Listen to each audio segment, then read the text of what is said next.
to talk about the bioeconomy, the primary sector, and the participation of active users. We would like to start today with an introduction from our project officer, the officer of the COOPID project, Brian, advisors of Green Europe, and well, she is going to pass throughout this journey, and we're very thankful for that help.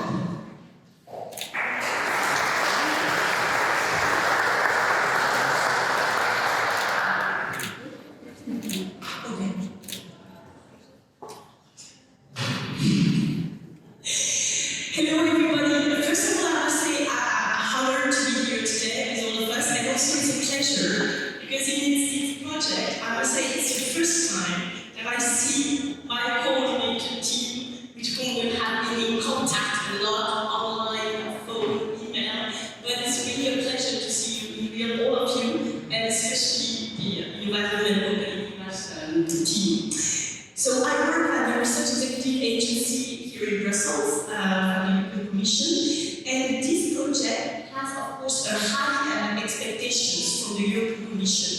And one of the reasons, and I'm happy to see Anna who is here also in the room today, because the whole story of COOPID, and I remember when the project began, was raised on a study that was done under the joint undertaking circular bio-based products by indeed. And this study was explained to the European Parliament as presented in 2019, how important it is to involve the agroalimentary sector in the bioeconomy. And here it is, COOPID began, and I think you did a great job in these 2 years and a half, more or less, to show that in real, through concrete case studies. And that I really want to thank you for that, because that's what we need at the EU level, to have clear studies. Well, we have studies, we have not studies, but clear success stories and all these visits that you organize, and I will talk very quickly about that. So the project began, as we know, in the period of COVID, unfortunately. I know the whole design of the project was to have the 6-month selection of the visit cases, then the visit cases themselves, and then the dissemination of the visit, of all the results from these visits. And you had to do a turnover and to have all these visits online. And I know it was a challenge, but I was there with you, really to accompany you. I saw the great energy and all the efforts you did for that. And I must say today, when I see these 11 visits, 7 of them were done online, that is a great asset. And for me, I always try to find the positive side of everything. All the 7 visits that you did online, you have these videos. And all those videos are really key material that you can continue to use for the future, for dissemination, and that's absolutely great. Then, of course, the great asset of the project was to create this link concretely, in a tangible way, between primarysector, policymakers, industry, and you did that also very well. And because we're in Brussels today, I think most of you know that we are at the European Parliament and at the Council doing quite difficult negotiation on a text which is called the Nature Restoration Law. I think most of you know that well. And this negotiation is a bit difficult at the moment because of some tensions between the agriculture sector and, I would say, the Environment Committee, which is the leader in this negotiation. And when I see COOPID and all the work that you have done, bridging the gaps and creating dialogues and better communication and better knowledge transfer, I think it's something that we have to learn in all sectors in order to have ambitious text at the EU level and of course useful text for our citizens. So now I just wanted to conclude my welcome by really saying something about all the visits that you organize, because it's really the core of the project. I like the diversity of the sectors that you chose: olive oil, vegetables, wine, chicken, beetroot, forestry, you had a lot, and that was fantastic. And I remember I attended some of them online, and there was the one of Victor Azenov on vegetables in Bulgaria. And at the end of his presentation, he explained, he's a young farmer, and I think he explained very well what are the assets of being in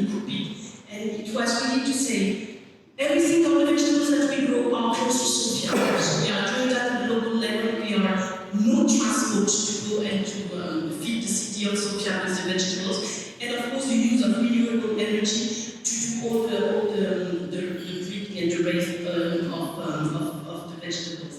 And he had a sentence that I quote now, because I liked it, and I think it represents well COOPID. I always search for innovation, and I think this is the way to success. I like this sentence. I think it's actually well what COOPID does and what COOPID will do in the future. Because that's what I want to say. I have great expectations about today and great expectations about the legacy of COOPID in the future. So I'm eager to be here today with all of you and to hear more of the panel discussions that we will have. Thank you so much.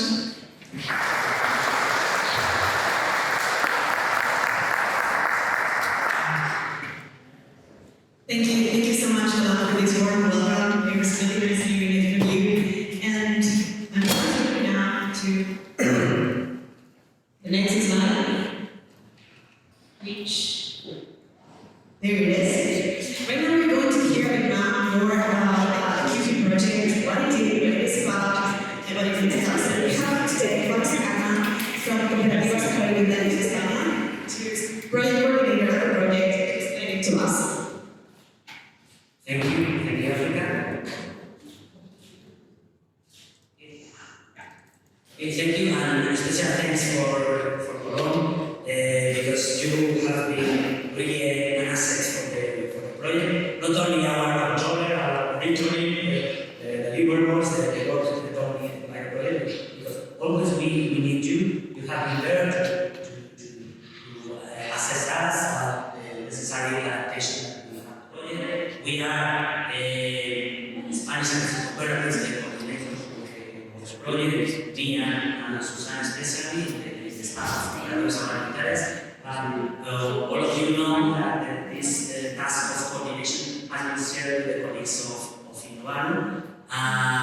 Special thanks also for them, and especially for the fantastic organization of this event.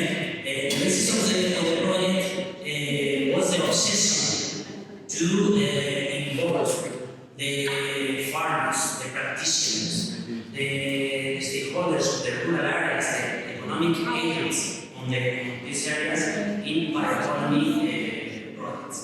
Okay, so look at the projects that are already going, that are running on economic terms, that are producing for the real markets, and not the usual interesting, also, of course, research project in bioeconomy that most of you already. Okay, so in some cases, less fancy project, but more real, with more success. I am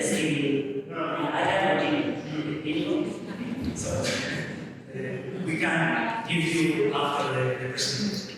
So the first task was to select some success cases in final selected 11 success cases. I think you have some additional information in the brochure of the event. And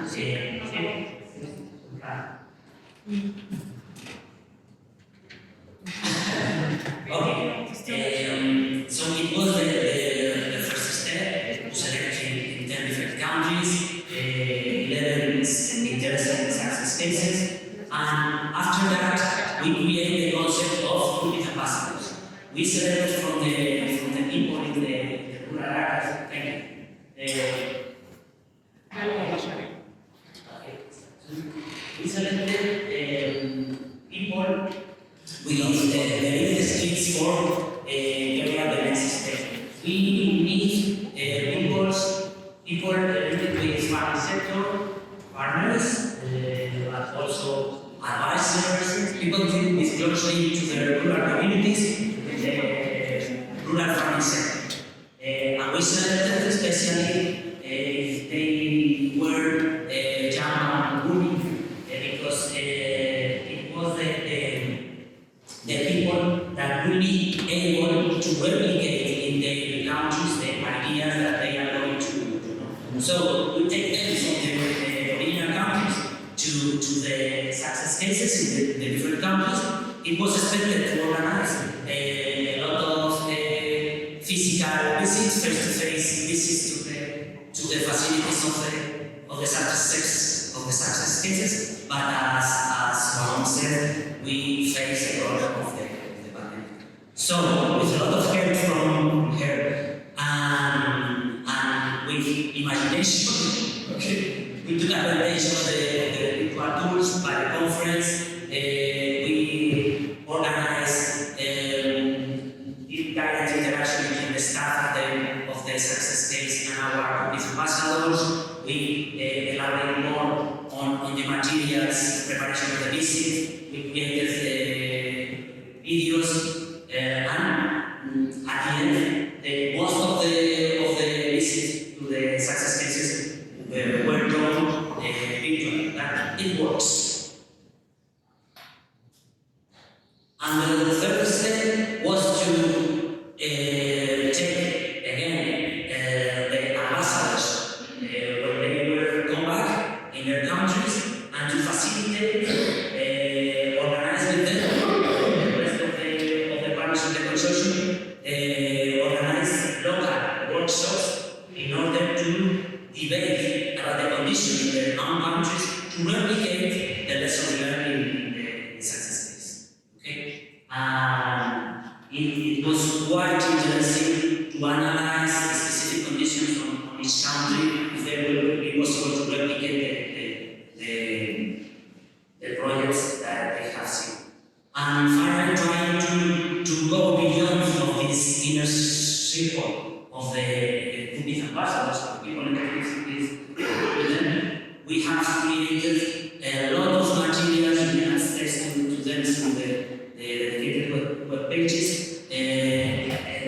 That materials that are quite fancy, as you can see, but there are still filled with very interesting technical and economic information on the different success cases. So finally, the results of the system. Okay, in our attempt, we have achieved more than 10,000 people using the social media and almost 5,000 people using directly our web page and the interactive platform created for exchanging of information and ideas between the people, and specifically disseminated through the rural communities to the farm sector. We use the tool of workshops. We have had more than 60 local workshops in the different countries with more than 1,500 participants, and trying to make the most out of the learnings of those 137 COOPID ambassadors selected amongst the more than 500 that attended the initial contact with the success cases organized. So at the end, and also said by Laurent, we have a very diverse success cases. We have raw materials from the agricultural growing crops, forestry owners, producers, and a very wide catalog of outputs from those success cases, from bioenergy, biomass, biomethane in the area of also biofuels in the area of bioenergy, but also textiles, biomaterials for construction, also biofertilizers and things. And the smartest people in the consortium, the work platform, analyzed the information we gathered from the success cases and identified 8 success factors. I'm not going to outline it here because you are going to debate not only the next round tables, that I would like to stress the last of the 8 because I work for the Spanish cooperatives. Some of the partners in the consortium are the cooperatives. And I think that the cooperatives, the participation of the farmers in bioeconomy projects through the cooperatives are not the single solution, but it has been demonstrated in the selection of the success case that it is the more used one. And it is a way to overcome some of the difficult access to some of the success factors that are identified, the capacity of organized logistics, the capacity to afford the relevant investments, the connections with real stakeholders in the market. All of them are itself some success factors identified in this. So I think it's the moment to give the floor to the rest of the speakers.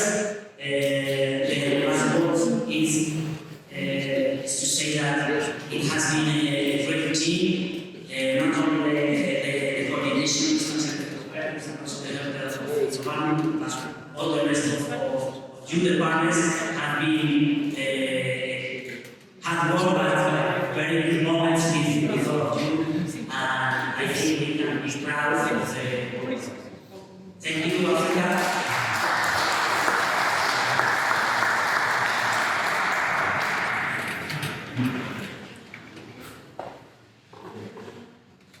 Thank you so much, Mama.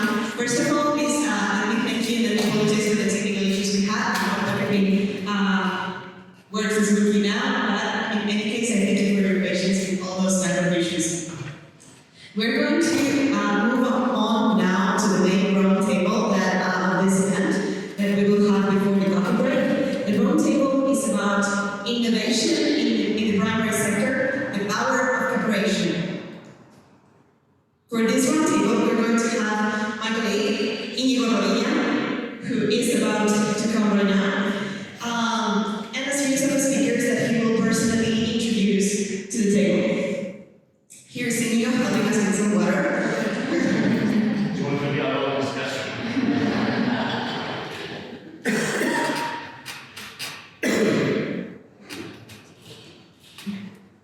So please, Íñigo, come forward. And I would like to ask Laura Irvina, James Calvi, Vladislav Falk, Anna Reed, John Brosnan, and Laurent, please come forward and start taking your seats.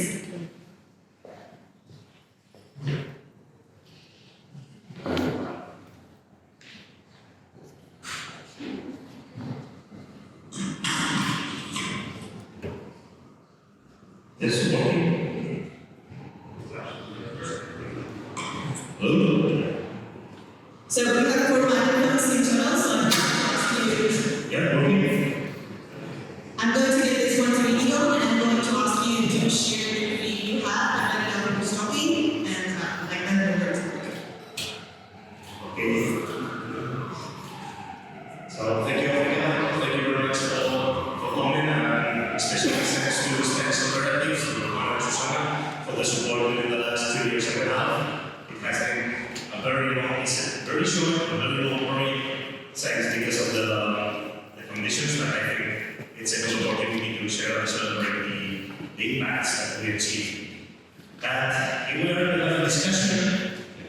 Just move a little bit this. CEOs.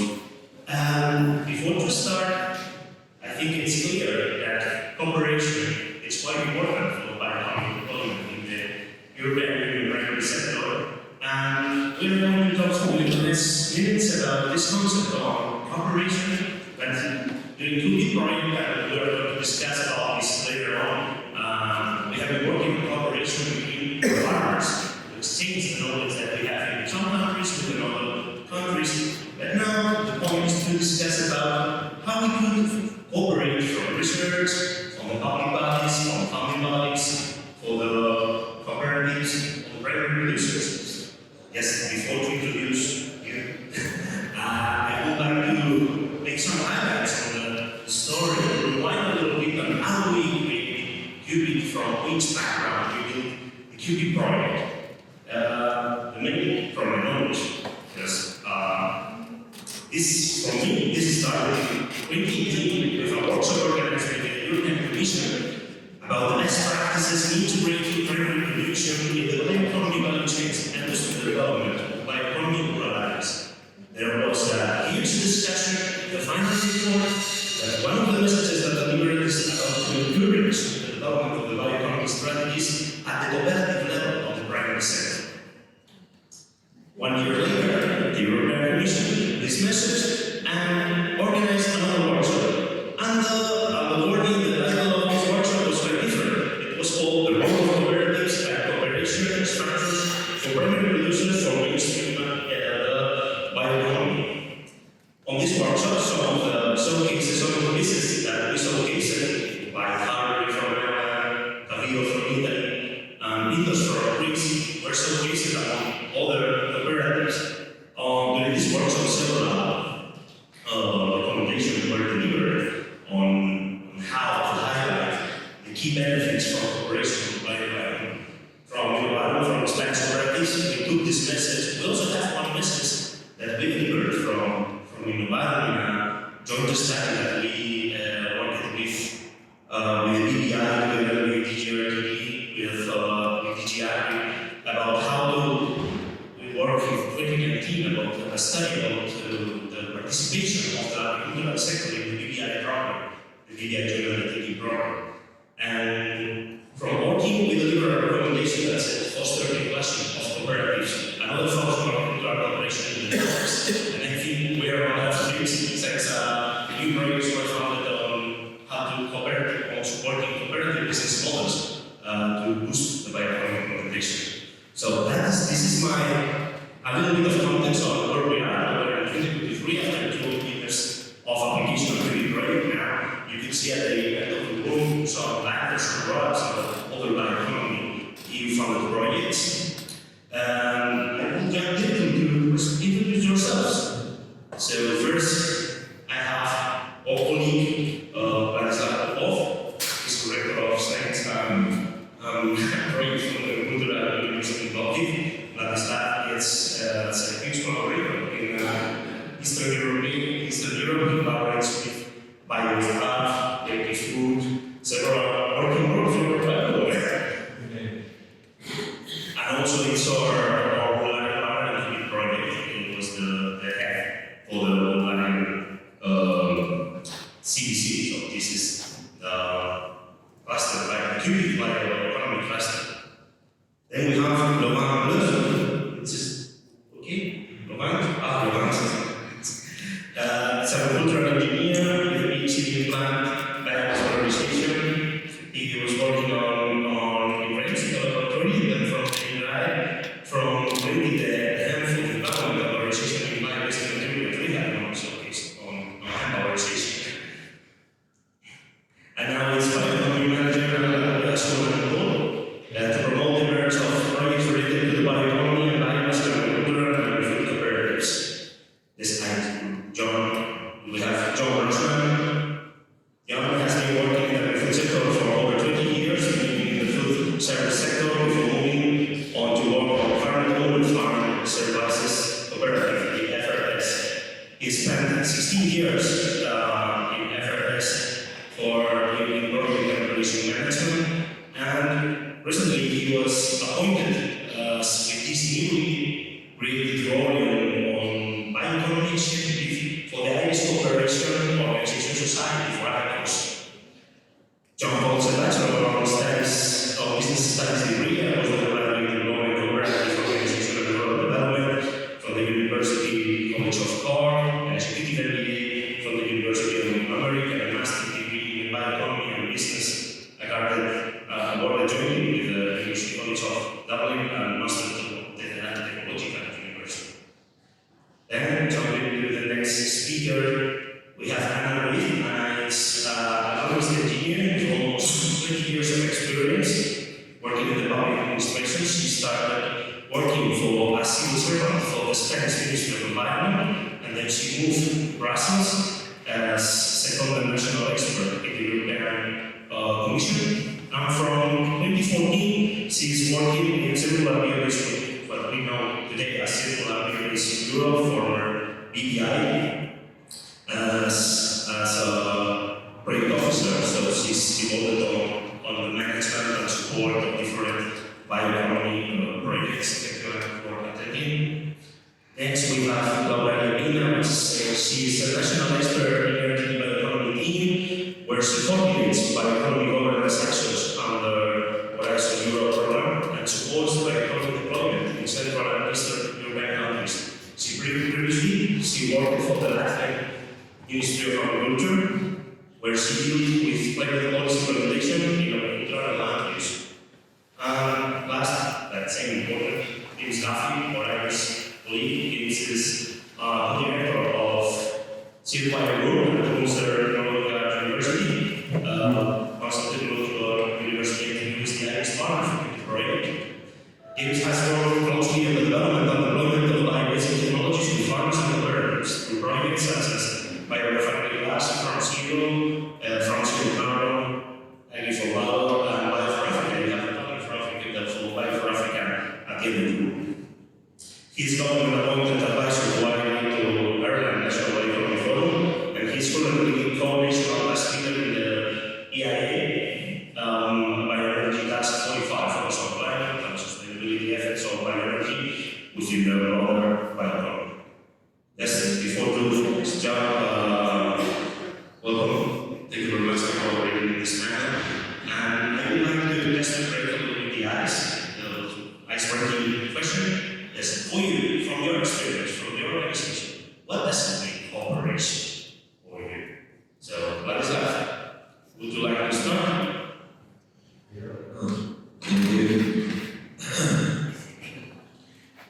Recently, I just had to tell you that my university, for instance, just jumping in my mind, in regards to cooperation, I'll give an example of so-called European University Alliances. When we talk about cooperation with farmers, we need also to somehow bring together institutions that are working on education and research. Why?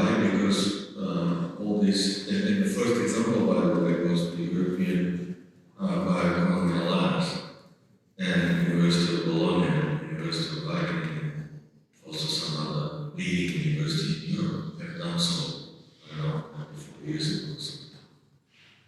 So in terms of cooperation, this is also number one priority to get together, and this is by the way, let's say the directive that is coming from research and innovation DG. Another thing that I want to bring you here in this panel is that universities are becoming more and more sort of to say ambassadors of knowledge transfer. Where we talk about knowledge transfer, universities are not institutions only to educate or doing some close academic fundamental research, etc. But they have to play a role of let's say, transmitters between farmers and also researchers. Great. Just to remind all of you, we will have lower time over. I need a tweet, a definition. What is cooperative between two lines?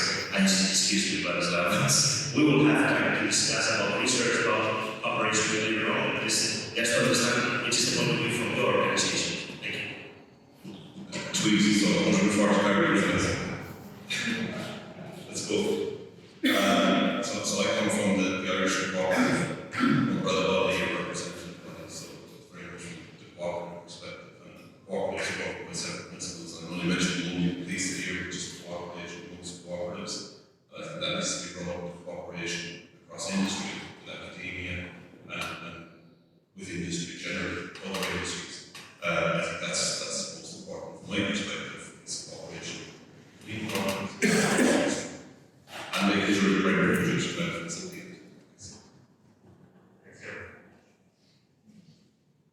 So in my organization, which is the Particular Biowaste Industries Joint Undertaking, we are funding research and innovation, but probably the most particular thing is that it's a partnership between the public and the private sector. So they have joined forces together to provide funding opportunities and to trigger investments in the bioeconomy and the biowaste industrial sector.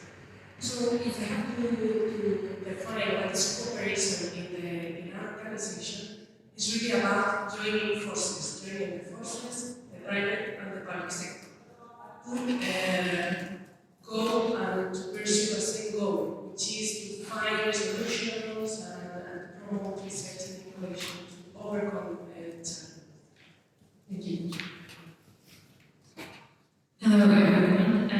first of all, on behalf of the DG Research and Innovation, huge congratulations on the successful project, and I'm very honored to be here. Talking from the research and innovation perspective and from Horizon Europe, which is the main work program that we are dealing with, cooperation, one of the keywords would be the multi-actor approach. I guess if you have applied for some projects in agriculture or bioeconomy and Horizon Europe, you have read in the topic descriptions this term as the multi-actor approach, and that's basically because the knowledge is no longer one directional. It is being co-created by multiple actors coming from science and also from practice, including primary producers. So I think that's the key element of cooperation in research is co-creating this knowledge together. So from our side, coming from the university and the research side, the bioeconomy is very interdisciplinary.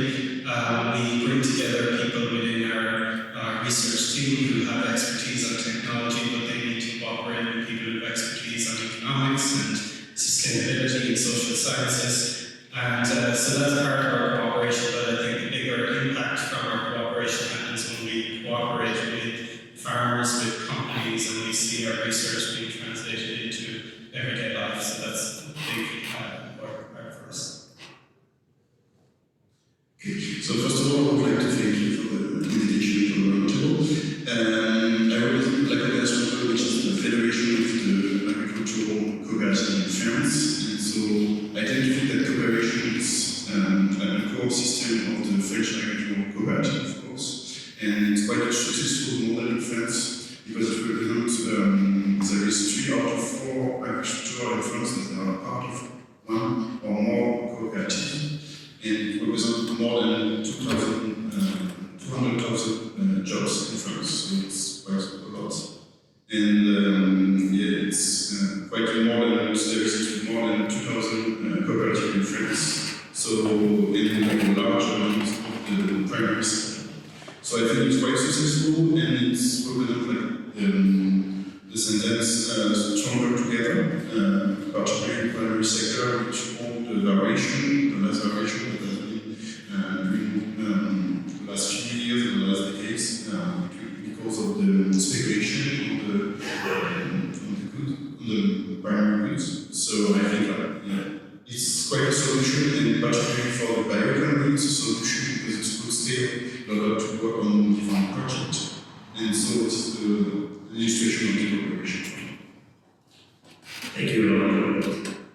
So let's start with the discussion. The idea is to divide the panel in kind of shorter panels. We will start about cooperation. So we will start about cooperation, about cooperatives. So the first part of the session is going to be focused on the cooperatives and the primary sector, since this was a message delivered by Paul from the very beginning, to be focused on the primary producers from the very beginning of the project, since they are our protagonists and they are the main scope for us when delivering innovation to the primary sector. So this is the idea is to have a updated question for the main impacted ones, and then just continue the discussion, and we will jump into the subject. In this case, the question is for you, John, and for you, Laurent, which are the main challenges faced by cooperatives when collaborating in innovation projects when talking for sure about the primary sector. So as representatives from agri-food cooperatives from Europe, from Belgium, and from France, which are the main challenges that you are facing every day when delivering innovation and cooperating for delivering innovation for your partners and your governments? So I'm going to take more than 2 minutes. On the other side, I guess the challenges are multifactorial. Starting the discussions where it was mentioned about the age presentation law, which is the pressing policy on the agri-food sector at the moment, and there are many, with regards to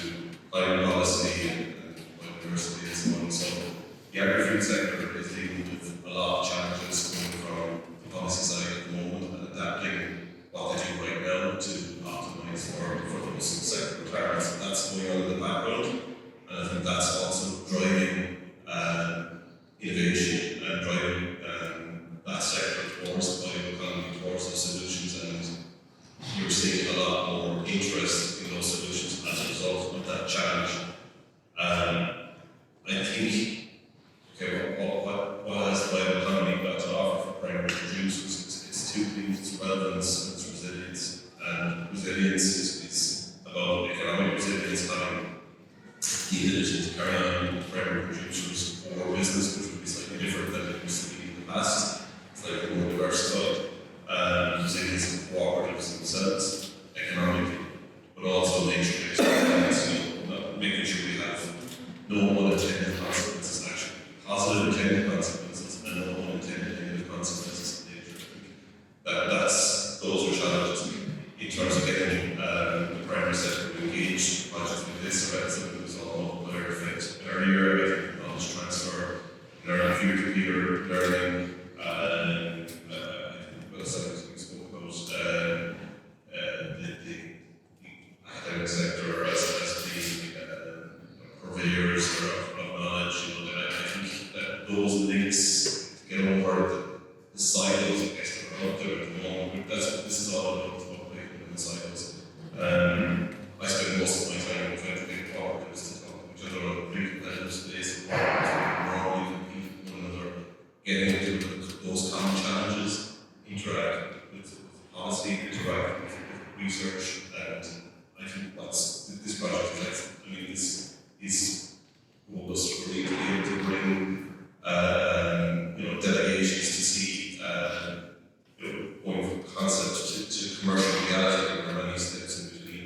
The other challenges are obviously access to finance, de-risking for primary producers and for cooperatives, and so de-risking especially in the more novel approach and the capital intensive the project. That de-risking is important from a financial perspective, but also from a planning and permitting perspective as well. So there are many challenges, but I think we're up to it and look forward. So I'm very, very confident about the coming weeks. Quite excited.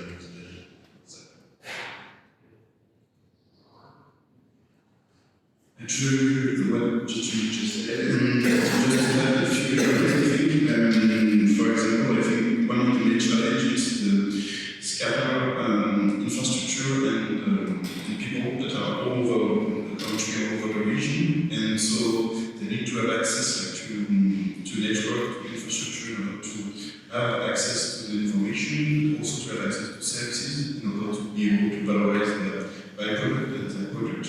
And so this is one of the main challenges in order to connect them, all the territory, the rural territory, to the network of valorization. So that's one point.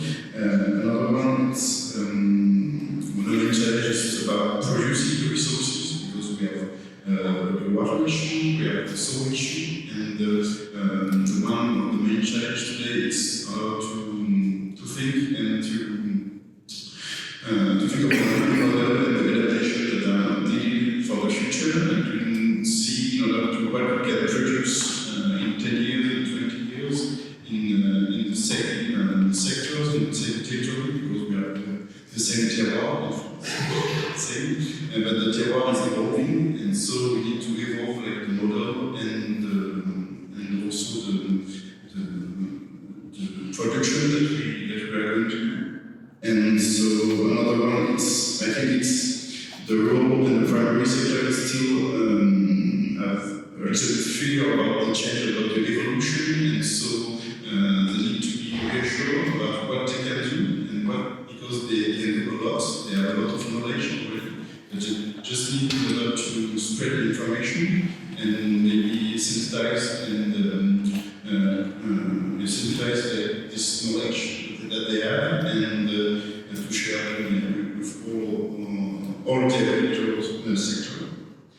And also, I think there's still some policy and advisory work to do in order to allow certain practice to evolve, or to with some incentive, also regulation and incentive, proactive action in order to help them develop them.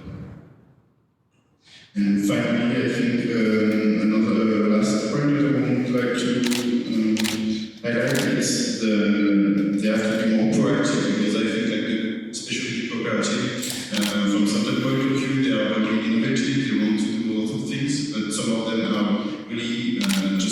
see cooperative to especially one from cereal, because they are just harvesting and then the exports. Okay, that's one model.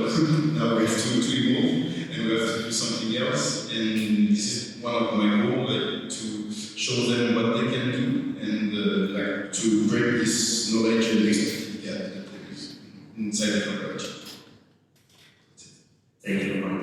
For the rest of the speakers, if you would like to add something, I don't know, for example, James, from your experience working close, because we met John because of James, customers who we met in another because of another project.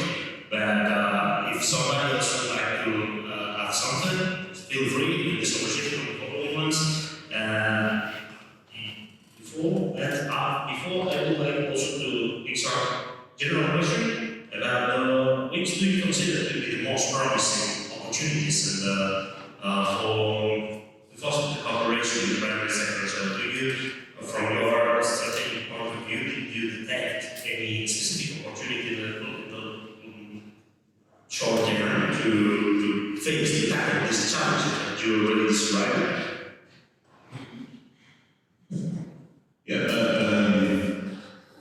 Short term, I suppose there are a variety of opportunities across the time scales, which are to me the long term.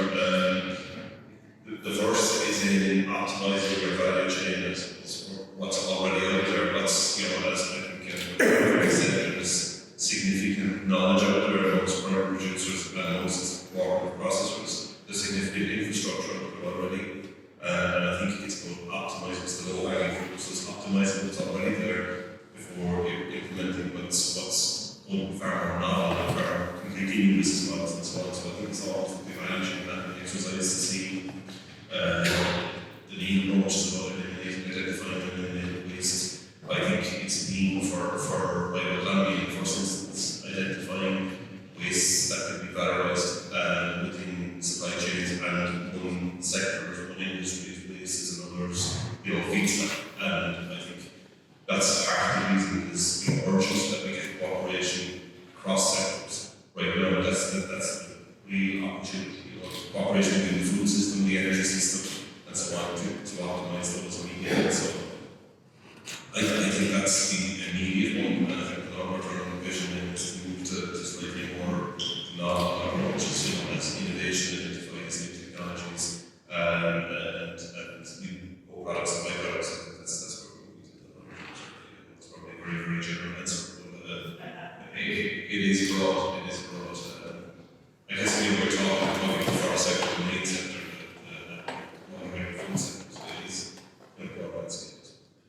I think it was a good one because Roman was saying yes through your answer. Just then to add some few things, I think, like the most promising in the short term, it's like the territorial industrial ecology, in order to create a new ecosystem around what's already there, because we can profit from the infrastructure that is already there, from agriculture, especially in the rural area. And the key is just to add a few blocks. Just next to this infrastructure in order to optimize the flow, the services, the goods, and the energy. For example, I have an example in France, and it's in the north of France. There is a territorial bioeconomy at the site of Nel, where you have like a factory to treat cereal and sugar beet. And then you have like another industrial profit from the extra electricity that was produced by biogas production, so anaerobic digestion. And there is now like a producer of insect protein that is just next to these two creative partners, and they collaborate with the services, the energy, and with the map. And so this is a very, very resilient ecosystem. And this kind of ecosystem can be multiplied in a lot of areas, but they need to be adapted to the infrastructure that is already there. So, for example, there is no magic solution. You just have to make like a diagnostic on this territory, what's already there, what be added to this ecosystem, and it could be like the start of the production and the reindustrialization of this raw area with simple solution. With simple solution, just cooperation with the services, the energy, and the matter.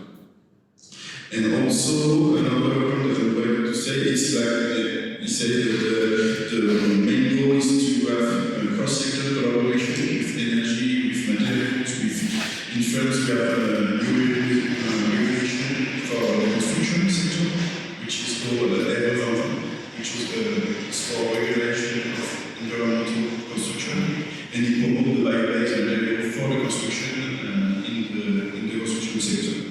And so, for me, like the most promising opportunity at the short term is the bio-based material, especially in France. The end valorization is booming, and to illustrate that is before, I think, let's say like 1 year, the most valuable product was the fiber of the end stem, and now it's the inner part, in the core of the stem, which is used for the concrete, the end concrete. And so there is like leachage of the most valuable product that is transferred from fiber to end concrete. So can illustrate like the bio-based material is quite a reality and a successful reality. Thank you, Roman. Just to continue, sometimes it's always important to check from your experience, from the cooperatives. I like to jump into, for example, James or Anna, from your experience working with cooperatives. As James, you are quite used to work with cooperatives. As we mentioned before, probably I would like to give a brief introduction later on how finally you follow the recommendation of this study that we mentioned on to foster the international cooperatives in this kind of innovation programs. It's always interesting to check which is the perspective from the cooperatives, from the research, from the public bodies. Which is your perspective regarding the cooperatives as I mentioned for the bioeconomy development?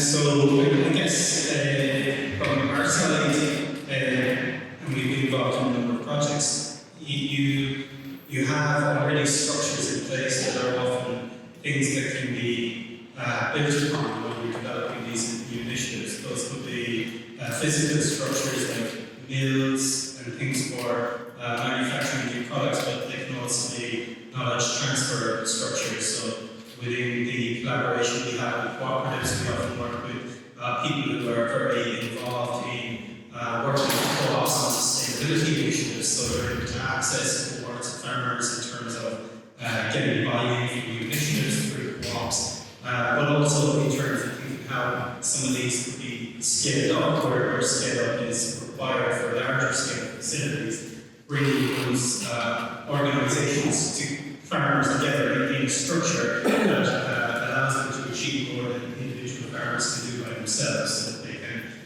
invest together, they can pool resources, and they can think about something that's more long-term in terms of benefits while still maintaining ownership model and cooperative structure in certain sectors in Ireland is something that farmers are very familiar with and trust. So I think it's a really core initiative in terms of developing this, and also core in terms of the idea and the initiative in France, the bioeconomy Conference, which is still farmer owned. This is still a structure where farmers are able to get value back from products that are being produced, so they're able to get more value than simply selling biomass out to another company who's going to create value for them. So I think that's really core to scaling up the sector in a way that makes sense for farmers.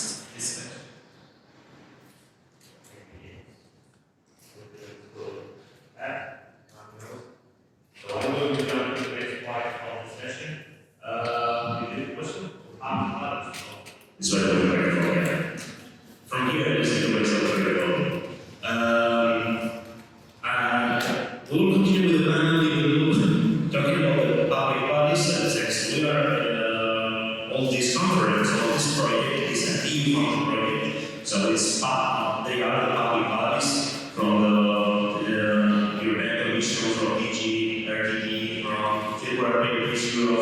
institutes, we get the opportunity to develop this kind of ideas, programs. They're quite fundamental for our work. And I would like to ask you both, Laura and Anna, from your groups, which specific policies, programs are currently, because now here we are a mix of people, there are farmers, there are producers, there are consultants, people from different organizations, and not everybody knows all the specific opportunities that you deliver for the implementation of the bioeconomy, especially when fostering the cooperation, because we could see year by year how the topics highlight more the cooperation, the innovation ethics involving, as some of you mentioned previously, academia, farmers, also the general society. So all of us as consumers are also responsible on support these innovative initiatives that could appear from the cooperatives and the primary sector. So we would like to know more about your organizations, your opportunities, before we start. Well, I think probably the audience here is already people who know a lot, but thank you for giving me the floor, and I would like to highlight the main instruments that we have today for fostering knowledge and cooperation and innovation in bioeconomy and the primary sector in general. So we can talk about the common agricultural policy, of course, and also the research innovation framework program, which currently is the Horizon Europe. And so for this new period, common agricultural policy, we have several objectives, and one of those key cross-cutting objectives is fostering knowledge and innovation. And also, you might be aware that each member state needs to develop their strategic plans for CAP, and here strengthening the agricultural knowledge and innovation systems and strengthening the knowledge flows is a key element, and member states are actually asked to strengthen this element in each of their countries. And meanwhile, of course, Horizon Europe is also providing several opportunities for the primary sector, for the cooperatives, for bioeconomy, through its research and innovation actions. And here, under Cluster 6, we have a work program where we have actions for developing advisory networks, thematic networks, the operational groups under the EAP, and for now, the calls for the 2023 work program are closed. We are going through the evaluation process, so evaluating the submitted proposals, but the calls for the 2024 are going to open soon in autumn.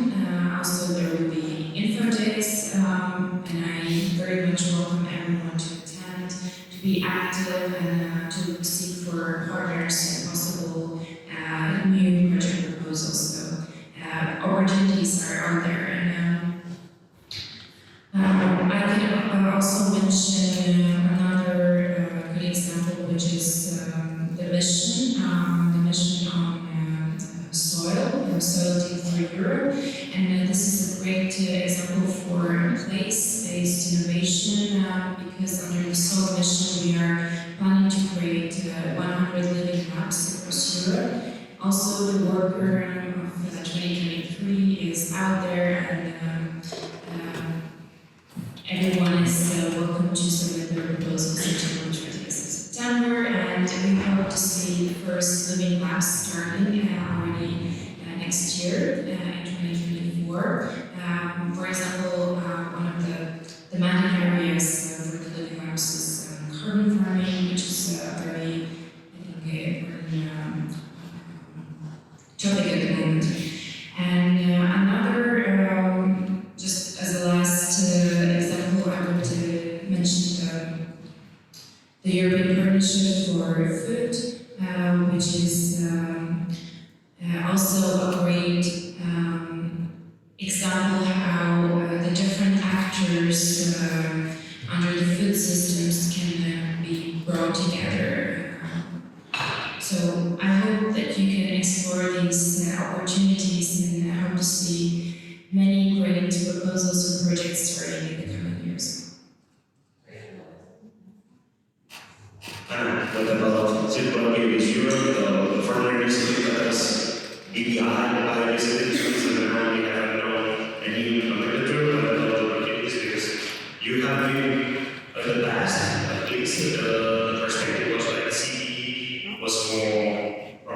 focus on the transformation, but we already discussed that probably you have new opportunities or you would like to strengthen also the primary sector from your business, isn't it? So, particularly this fostering and the thinking is in fact part of my school. Yes. So, this is in fact part of the Horizon Europe. So, as such, we are providing funding opportunities. For example, we are funding projects that are valorizing biomass, waste, not only waste plastic waste, but for example, waste from the agri-food industry, side streets. So we are supporting the way to valorize the waste from the biomass and to deliver bio-based products, for example, plastics, chemicals, food ingredients. So the biomass supply is key in these value chains because it's the input. No? If we don't have biomass, we don't have waste and stock. We cannot transform them and deliver in products. Therefore, the role of the primary producer is key. Is key because it's a key part of the value chain. So the thing is that it's not always easy to involve farmers directly in our projects because when we're working at the consortium is complicated. There are many administrative requirements. So this is why one structure that is working well is the cooperatives. So we have seen cooperatives as project beneficiaries in the projects that we are funding, and this works well. But we are always trying to continue improving and enhancing the role of the primary producers in our projects. Because we really believe that they are key stakeholders for the deployment, for the real deployment of the bioeconomy. Because we are only funding a project and then it's finished. These projects are really focused on deployment the bioeconomy in the urban areas.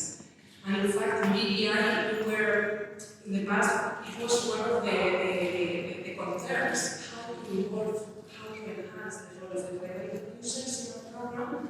And it's when there is a study that it was really great because one of the complete and tangible results was a kind of recommendations that has been transformed in an action plan for the BPI, and it's also applicable in CD.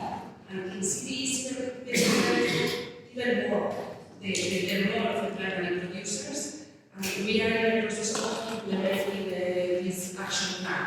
So of course it's visible the opportunities that we provide for the primary sector at different levels. First of all, it's true that in our council regulation, there is already a regulation that we need to mobilize the primary sector, also to ensure that there is a to ensure that this involvement of biomass supply gives such value to the primary sector in the rural areas.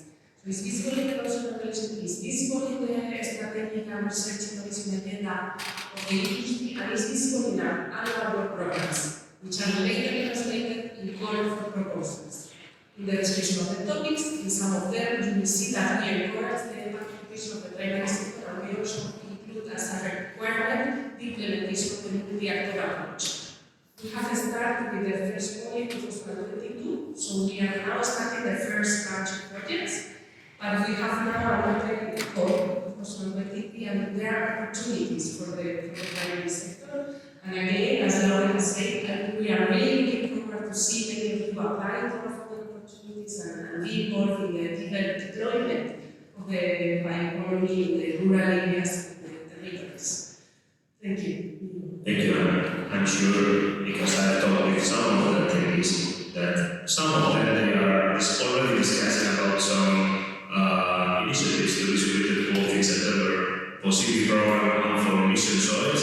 So probably some of you will see both Laura and in future occasions. Yes, from a COOPID project, we're very happy when we saw this reviews on the work on the annual program in 2022, a topic, a specific topic about competitive business models.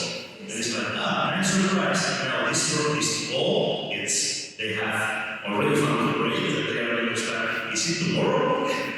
it's They are starting on the 1st of June. First of June. New projects around cooperative business model. And maybe some of you are beneficiaries of this project. And it will start, it's the starting day. so for us it's a really nice opportunity because we also know that the only people of all project there are Spanish organizations. So for COOPID project we're going to get in touch with them in order to share, to pass the information, to share our results as an initial information for them if they consider the results that we achieved in the project to be interesting. So thank you, Anna, thank you, Laura, for your inputs. I think it's quite interesting. And I would like to jump to research specifically because this is an innovation project, even if it is a coordination and support action. It's a project more focused on networking and sharing information and transfer knowledge. This is not a specific research project, but as we mentioned, when cooperating, when collaborating, it's fundamental to involve researchers. So the question is, how can academics, researchers, universities, technological centers, and everything cooperatives or primary producers effectively drive to innovation in the private sector? So how will you manage, according to the organizations that we have, or primary producers, associations, to be cooperatives, how do you manage from your institutions to work deeply with primary producers? Because not every time is very easy. They have their own worries. Isn't they take an focused on innovation sometimes because they have okay, maybe my point is to be a farmer. So how do you engage? This is your experience regarding the engagement of primary producers and how do you drive into a more innovative landscape? It's a question.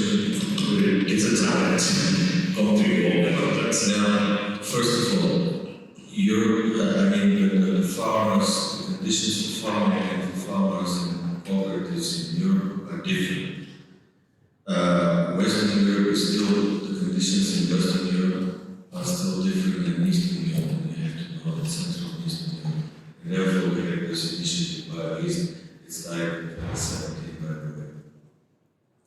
13 countries from Central and Eastern Europe. Still, in these countries, we don't have these kind of cooperatives, this magnitude, and this range of activities that we see in West, in Ireland, in France, in many other countries. Usually in Central and Eastern Europe, except for instance Poland or Czech Republic, other countries don't have this kind of cooperative culture. Also because you have to know that we have been 45 years in another social and economic conditions as after 1945. So still our private farmers are consolidating their land, and they are usually the most, let's say, progressive organizations are branch associations, being branch association of grain producers or medical plants producers, whatever crops. So the innovation and knowledge are easily promoted through these branch associations. And you have to know. Therefore, I'm just making the distinction because it is important. Secondly, I'm always giving a supporter of regional approach. I'm always giving the example of Arvalis. For me, Arvalis is one of the best examples. This is in France. This is a perfect combination. How many years already? 5 or 6 years, even more than earlier than that. Perfect combination between research, farming cooperatives, and APs, advisory services. The same thing counts for our choice in perfectly. So we do have these examples, or in Spain, for instance. But the thing is how we are going to promote transfer of knowledge, innovations, and approaches in these advanced countries to the other countries. Because when we ask ourselves, I was 1 week ago, I was evaluating one of the proposals on the Horizon Farm Reform. And there were two proposals regarding cooperation and collaboration, and regarding to how to cooperate and support actions to reach the target of reducing 50% of pesticides, which is one of the objectives of farm to forest strategy. And let me tell you that the farmers are still reluctant to use, for instance, biological pesticides. Why? Because they see that the effect of biological pesticides is still not very well proven in practice. And probably they're very much afraid of reducing their yields if they use biological pesticides, which is perfectly normal. Then we come to the researchers. Please give us some solutions how to make our biological pesticides so effective that we can actually spread it all over Europe and reach 50% decrease of toxic pesticides. So what I'm saying is that universities and academia should go out of their comfort zone in the university, in the academia, and work together with farmers at the place, like for instance, I said already about this and demonstrate and showcase these approaches all over Europe. And therefore, the COOPID example is very useful example and should be promoted largely because the approach of COOPID is peer-to-peer transfer of knowledge and innovations. That's the way that I think we do it. Thank you, James, please.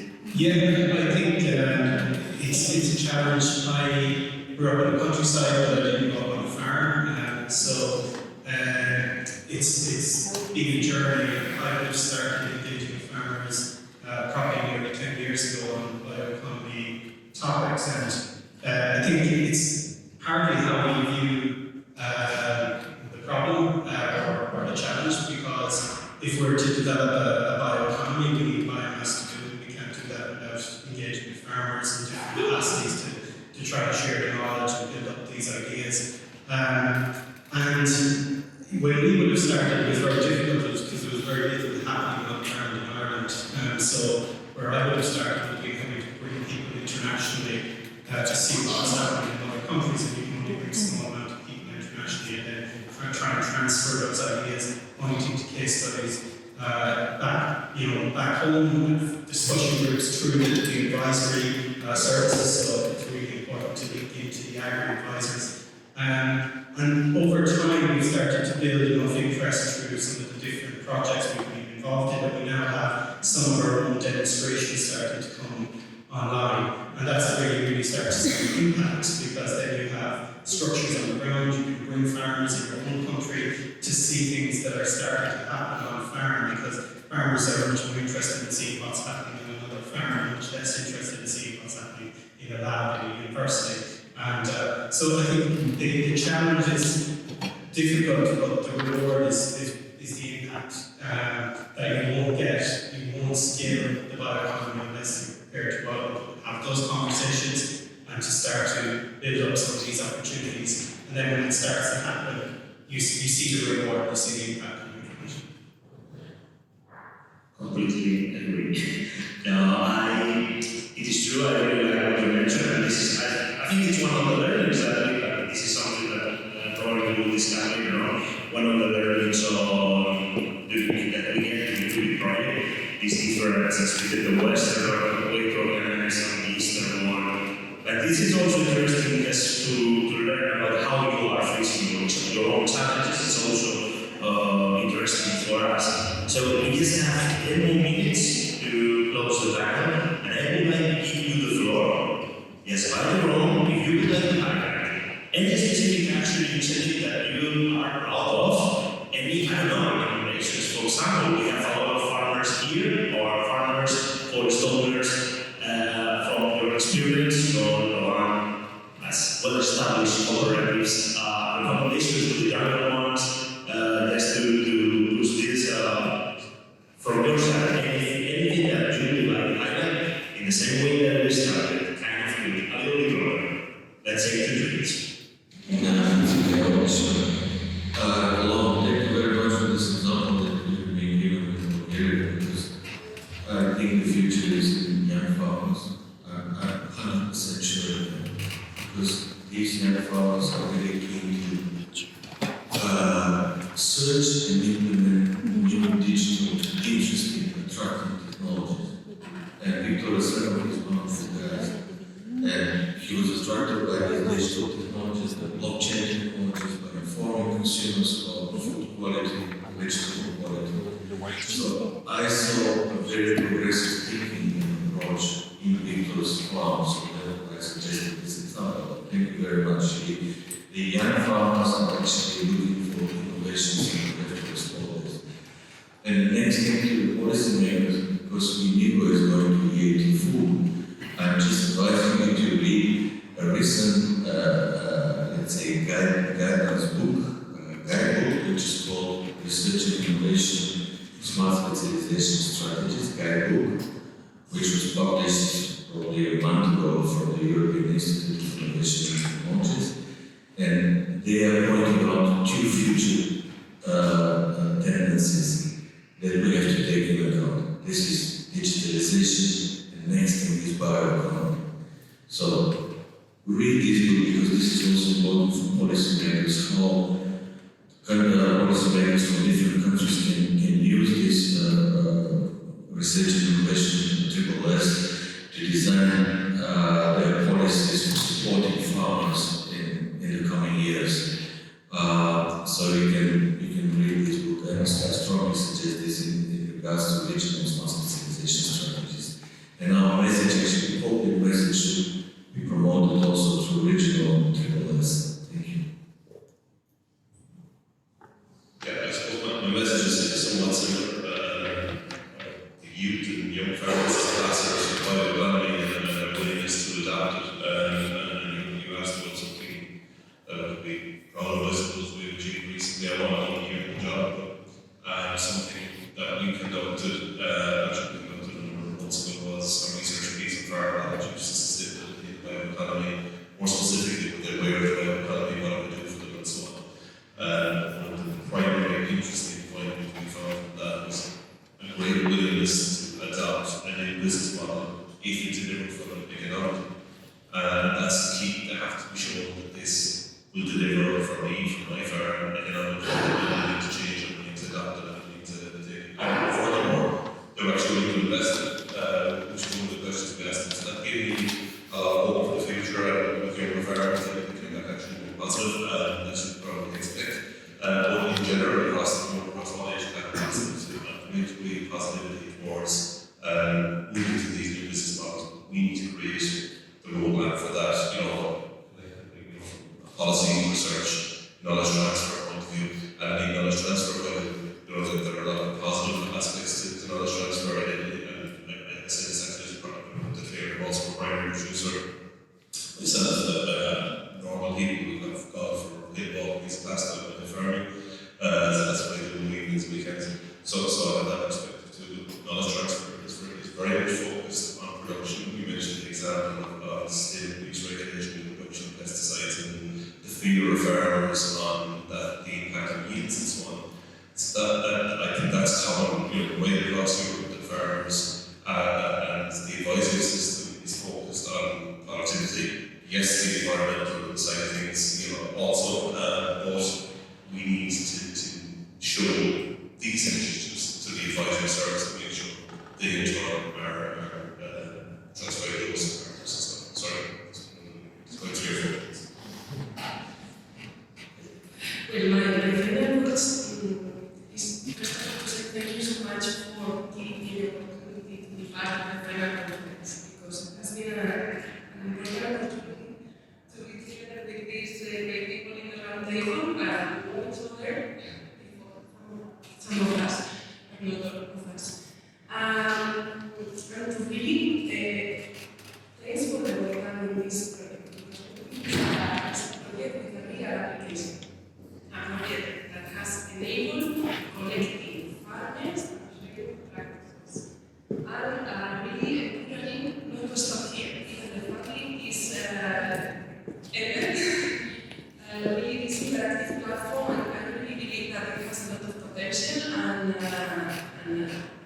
in the city, during our making, everything that we can do, advice, we are there for whatever you need.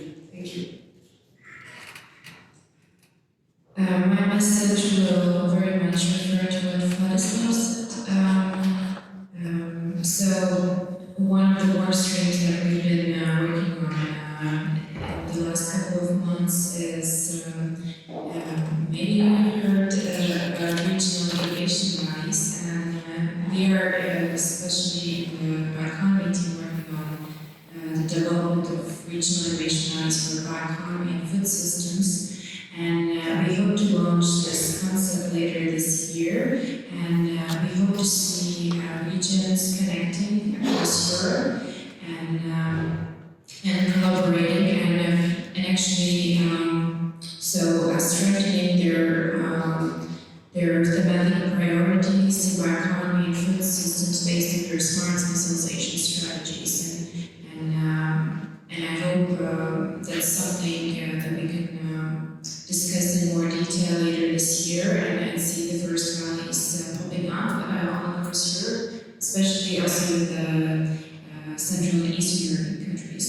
And another important work stream that we've been working on, also referring to what Vladislav said, is the youth, the voice of youth and giving the voice of youth for bioeconomy.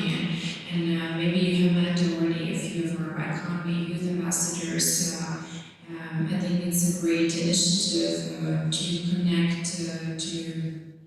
to showcase what young people can say and what their role is in the bioeconomy innovation ecosystems.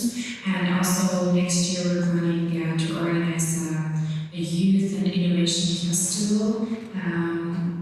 Definitely in Brussels, maybe also in some other parts of Europe, so keep tuned.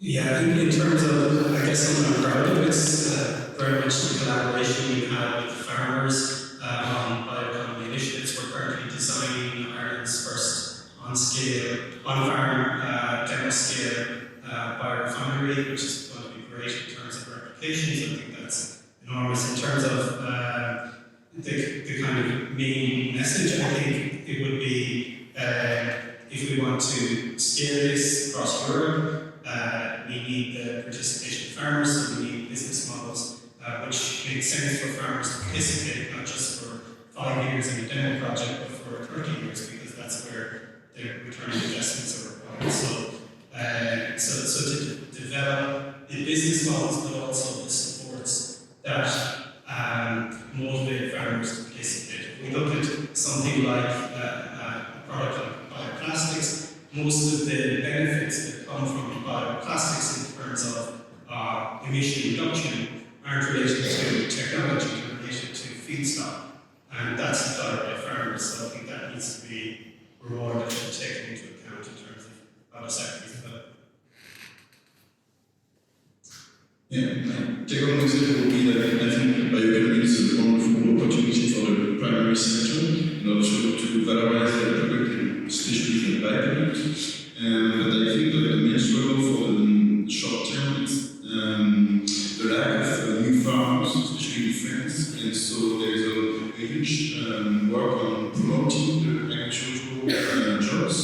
And I think bioeconomy is a solution in order to promote what can be do with agricultural goods and to give people envy to go to the primary sector, to be part of the primary sector, because agriculture can produce new services, not just food, but also energy, materials, and so it could be like an opportunity to promote agricultural jobs. And also, I think the cooperation system with the agricultural sector, it's a good combination that needs to be promoted. And in order to make bioeconomy a reality, to spread bioeconomy, we need people to make bioeconomy, and start with the stuff. If we don't have farmers anymore, we have less farmers, we have less production, and so that's it. Thank you very much for all your messages. I think with this quite good conversation, we could close this panel. I think I don't know if we develop structures. No, that's okay. So first of all, thank you very much, yes, for your participation.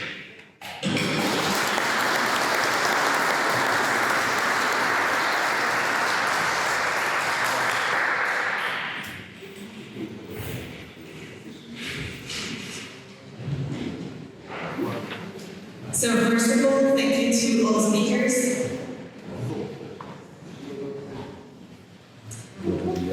Paula, do you have anyone there?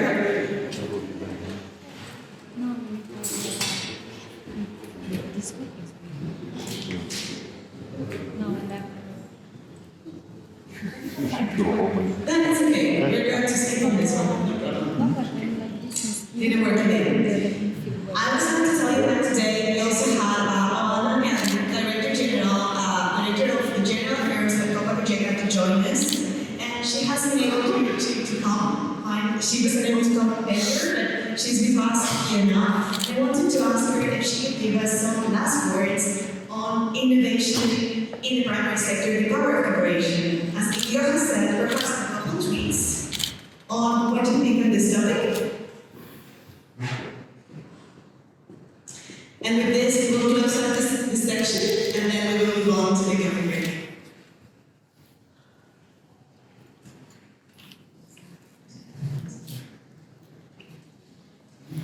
Thank you very much, and I'm really sorry that I can't join you from speaking with the panel. I have some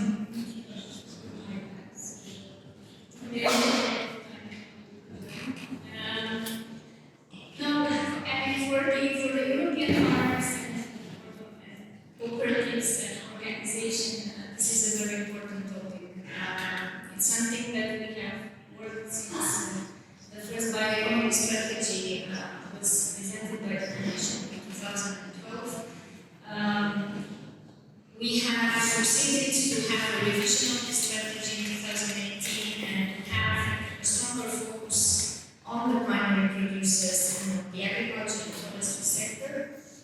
Unfortunately, with the European Green Deal, we have lost a little bit the focus on bioeconomy, and I think with the help of our members and also with the support of the other European organizations and of the Swedish presidency, we succeeded to bring it back on the agenda at EU level, and we hope like this important topic will be back also on the agenda of the member states, because there is a lot of work, and I think you saw it also from the discussions in the panel that there is a lot of work from the farmer side, from the research and academia, and a lot of projects, and it would be a pity not to use this opportunity, the solutions that the bioeconomy is providing to tackle climate change, to bring, let's say, young people back in the rural areas, promote new business opportunities,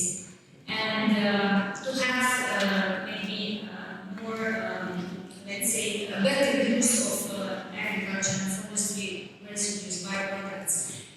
From our side, what I said is that the Swedish presidency brought back the bioeconomy on the agenda. We had the Council conclusions adopted more than 1 month ago, and from our side, we consider that it's important to continue this debate, and we will have an event on the 30th of June together with the young farmers, Seja.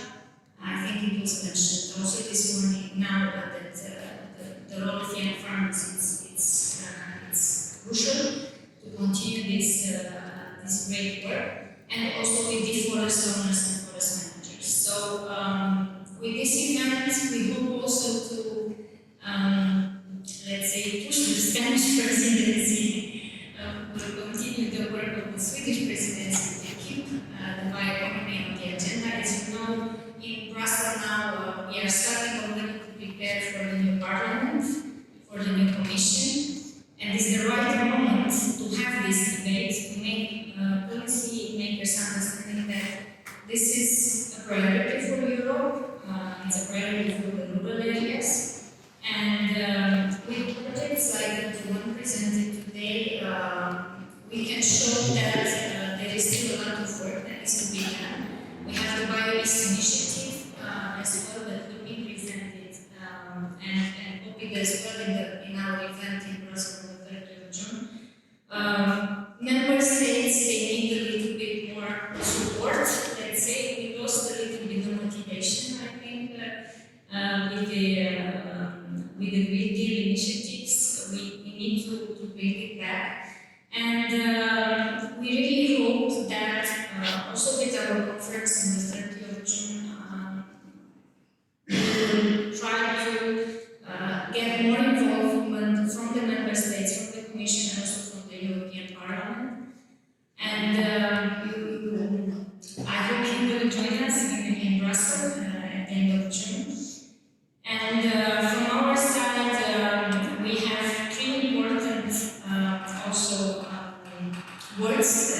this aspect was mentioned before.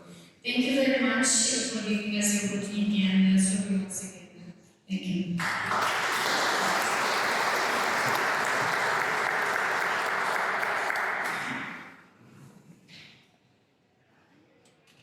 Okay, thank you so much. Let's now start the coffee break. We're going to have like about 15-20 minutes. So it's right there at the back. There's like a big ego. In case you want to get in that direction. There. So please secure yourselves and have some rest.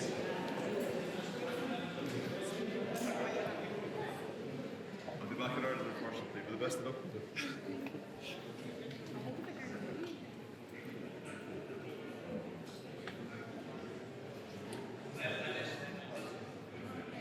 Thank you for waiting, and we're now going to continue this event, the second part.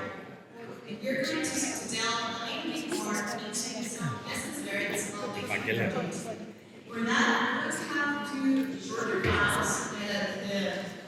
The flow is going to be a little bit faster, in which we want to give the floor to COOPID ambassadors. This actor we have created with this ambassador program has been very important to us, and we have decided these two panels to give them some space to talk about their experiences. So first, for the first panel on demonstration visits, we have Camille from Belgium, also a woman runner, and she's going to be first giving a short introduction on this topic, and then giving a short introduction before to the ambassadors. I will call the COOPID guest speaker. Camille.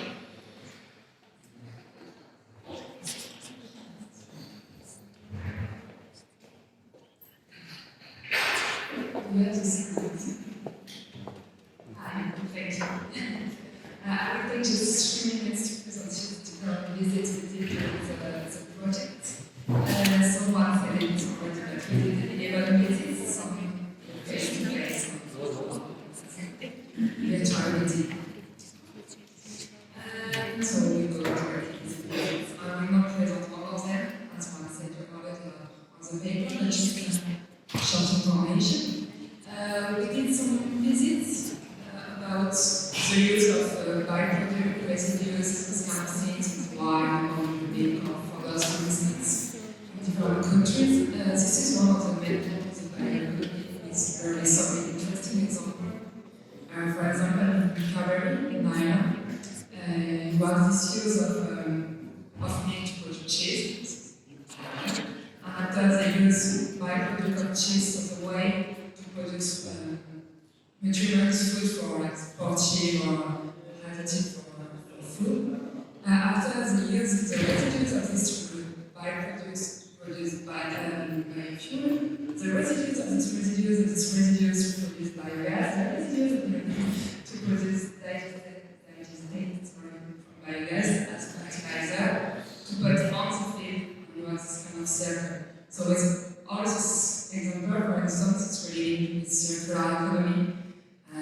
So you can see all the details in the very nice video on YouTube. You can go have more information. We have some examples with sustainable value chain. So the ones that in the last panel, but for instance, hemp is very interesting crops. You can do some food, but you can use fiber. You can do some biomaterials with hemp, so very interesting. So you have some examples of this sustainable value chain.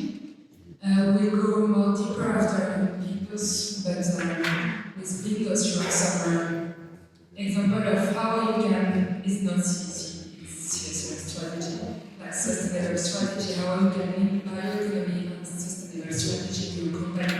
And for instance, you go to residues and fertilizer, so reduce your carbon impact, use biomaterials and not chemical materials, for instance. And some other example, this is territory logical. For instance, in France, there is this big bioeconomy site in the east of France, and it's thanks to the collaboration with the policymakers, with farmers, with corporates, with industry, so it's very territorial bioeconomy organization. And same thing with the cooperative bioeconomy.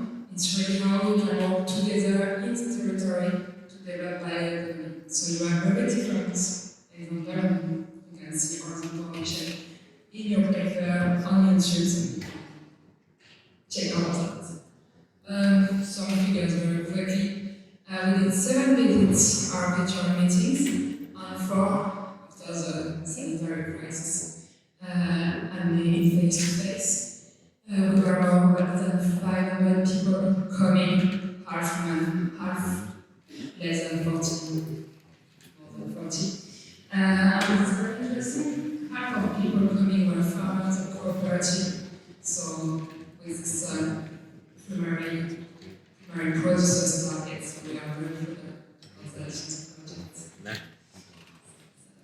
So, and some main information is very much in our conclusion, but with bioeconomy, we can see that this stakeholder cooperation is very important to develop bioeconomy projects. You cannot do that alone. You have to work together with farmers, with industry, with policymakers, with all the stakeholders in the territory.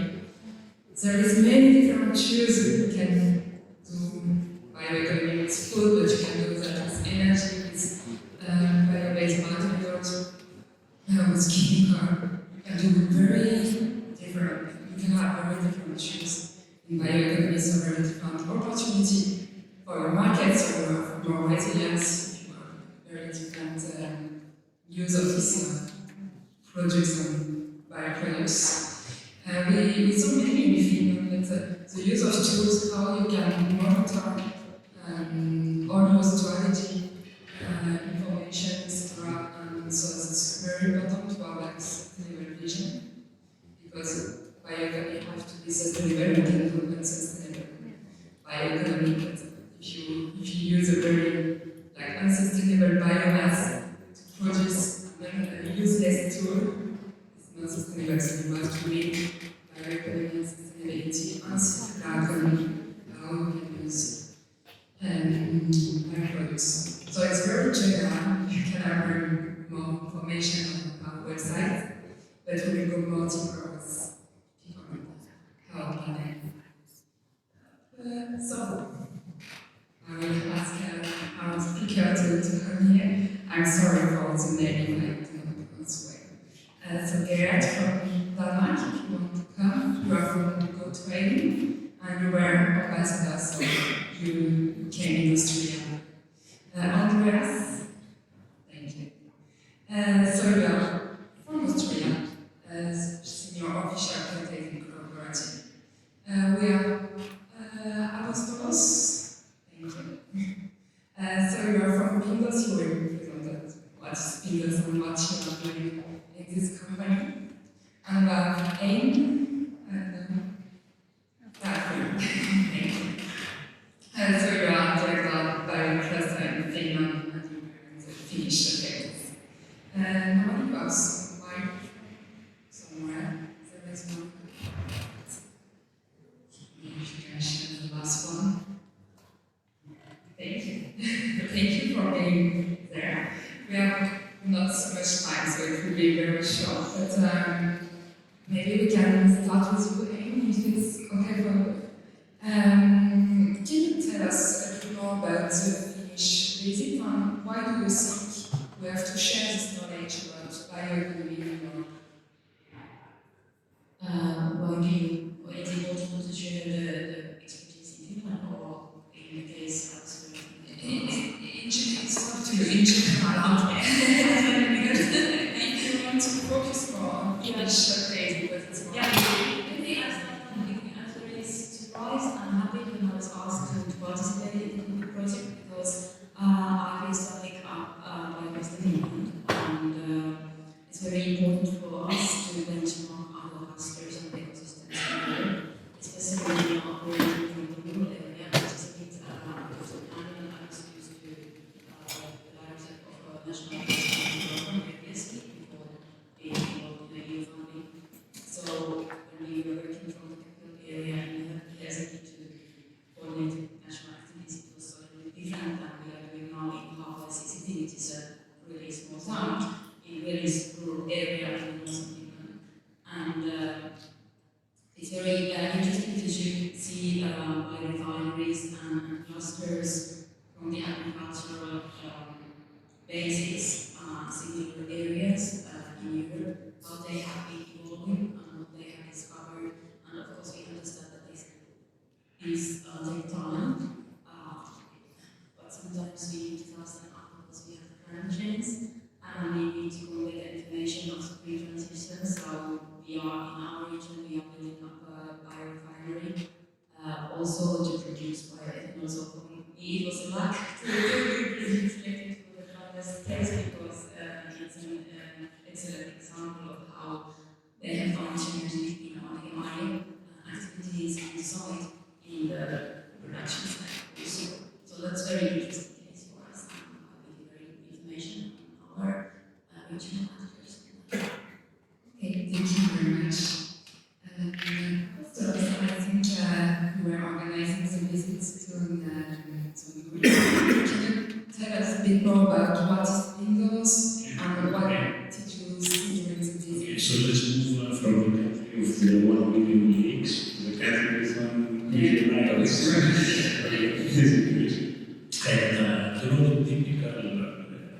the typical picture for me is that he's someone with the seasides and all the nice weather here. And we come from a very mountain setting, actually. Windows was established in 1958 in an area of UNESCO area with some stone villages there and wildlife resorts as well. So it's a very big comparative. Established in 1958 with 7 members, and now it has more than 500 members, employing 1,200 people. And it's operating on a very demanding environment. So it was a matter of survival for Tanneurs to implement several bioeconomy initiatives back 20 years ago, before the European legislation and before all these global standards and initiatives we have. We were really very happy to hear from the people, and we learned a lot of interaction with people that we visited us. And maybe later on, I just gave you the overview. Maybe later on in the discussion, I can give you some important things of this bio-based circular economy initiatives that we had to apply, otherwise we would be able to survive as a comparative place. It's up to you if you want to present a bit now. Okay, let's give some practical presentation. Our slaughterhouse animal byproducts are being heat treated, and they are converted, they are converted to solid biofuel. And also a part of them is also converted to animal by-protein, by-products protein. And we supply this to the fish feed industry in Greece. As you know, fish farming in Greece is one of the very advanced sectors, and they want to be also resilient. They want to reduce the protein that they take from fishing in the ocean. So we are helping another very demanding sector by providing them some sustainable kind of protein. So it's a very good collaboration between two very strong sectors in Greece, actually, protein sectors both. And we're really very happy and very proud of them. So also we started, as I mentioned earlier, the rules that we have to apply are very high. We collect all the dead birds of our cooperative, we froze them, and then we heat treat them. So that way we protect the environment, we reduce the possibility of having any outbreaks, and we also reduce our dependence on fossil fuel as well. We already produce biogas. We cooperate with the company producing biogas, and now we're planning and we will be making by 2025 our own biogas facilities. So Windows is a totally integrated company. And we recently realized that half of our facilities are actually bioeconomy facilities, apart from our core infrastructure, which has to do with producing poultry meat and distributing this. So half of our facilities are now bioeconomy facilities. So we're becoming a bioeconomy, a company rather than a political producer integrator. Also, our farms are applying a lot of infrastructure for reducing the carbon emission. Recently, we used some models that they have been created through some European projects to estimate the carbon footprint of each farm. We're really very happy there because actually we helped actually to calibrate a model that has been recently developed by high-end research institutes in Europe. And though we have for carbon emissions in the primary sector, a lot of information for bovines and other animals, the poultry industry was had a bit lack of data, so we contributed a lot on training this kind of model and verifying this kind of model. We were very happy for one reason. The second reason that we realized that our farms had very low carbon emissions. And they were really very lucky. Why? Because our farms were not very far away from our main facilities. And we actually take advantage of the geographic biosecurity barriers. That means that we have a lot of hills and mountains to separate this one from the other. So we don't spend a lot of fuel, we don't have a lot of gas emissions for transporting things and logistics between the farms and the main facilities. So that was a very good and nice surprise that I liked this tool for carbon emissions. Thank you very much. I think this point is very important. Bioeconomy generally linked to low carbon emission because we use biomass for fertilization to produce sustainable energy, biogas, etc. So it's very interesting point. Thank you for that. We will try to get in the notes. So we have two people from Denmark and Austria, but you were both in the visit in Austria, I think. So maybe we can start with Andreas, if you can explain us a bit what was the visit in Austria, what you saw there. I'm very pleased to speak. We had a visit to our millet production in Austria at Almeren. At first, we visited the production line in Almeren, and we saw there how to pelletizing things like byproducts, agricultural byproducts, and residual material. And this was of straw, landscape hay, husks, also alfalfa, and we did about 2,000 tons a year, and a third, you can see nearly a third is alfalfa for protein sources, also hay pellets for feeding big feed mixtures as wood fiber, and also bedding for husbandry, horse husbandry, or poultry production.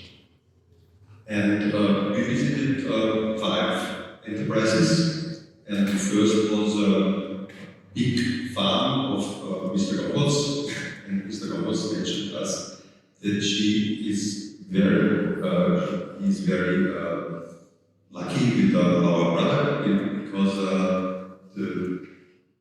the pigs gain weight faster and like to eat more of the things with the fiber, raw fiber of plants. Also, it's a digestion question that the pigs digested it better than compared to otherwise. Raw fiber is basically often made of saw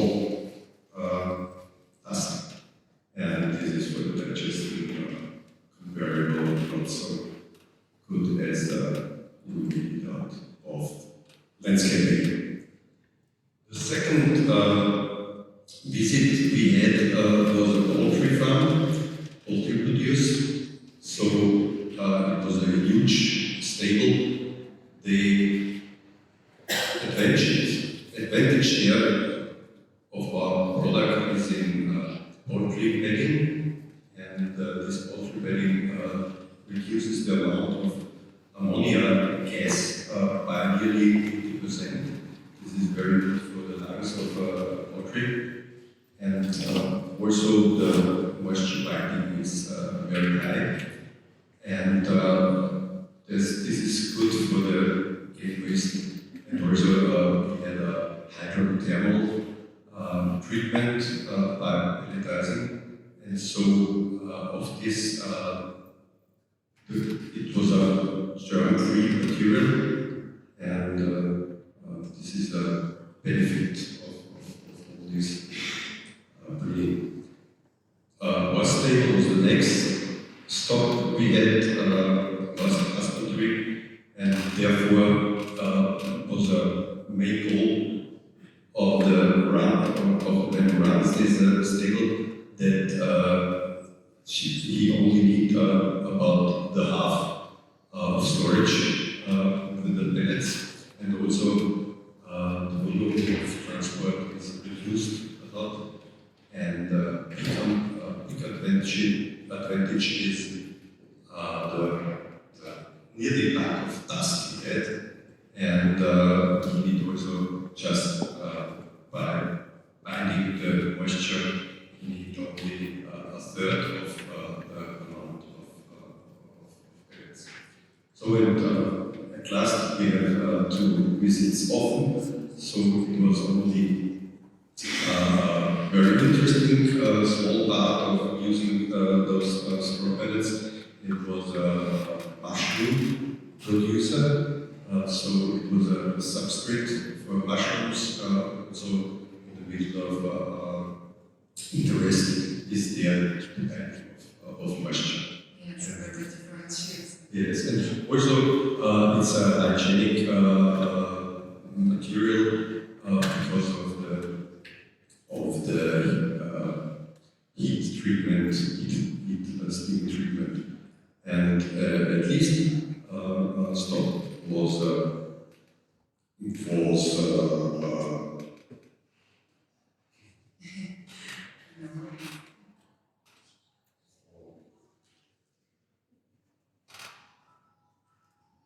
Looking at you, nice.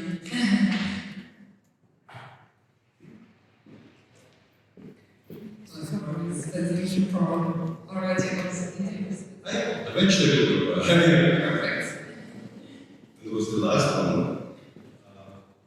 Also, the vegetable breeding and gardening station that we visited used as a layer to heat control and also moisture. Thanks for do you want to tell us why did you choose to go in Australia to visit these sites? Maybe your lessons learned, interesting to share us very well.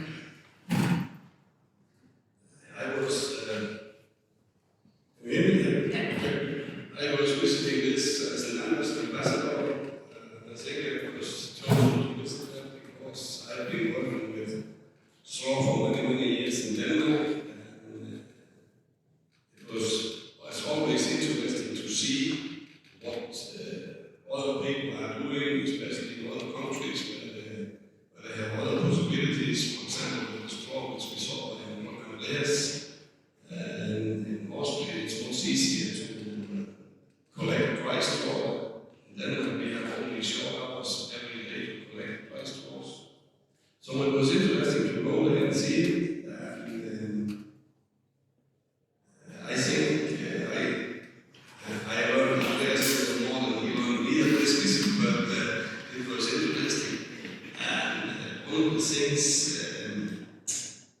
all of this I've told you now is how they are using the straw. we are now in a position where we use it after it has been in the barns by the horses, by the cattle.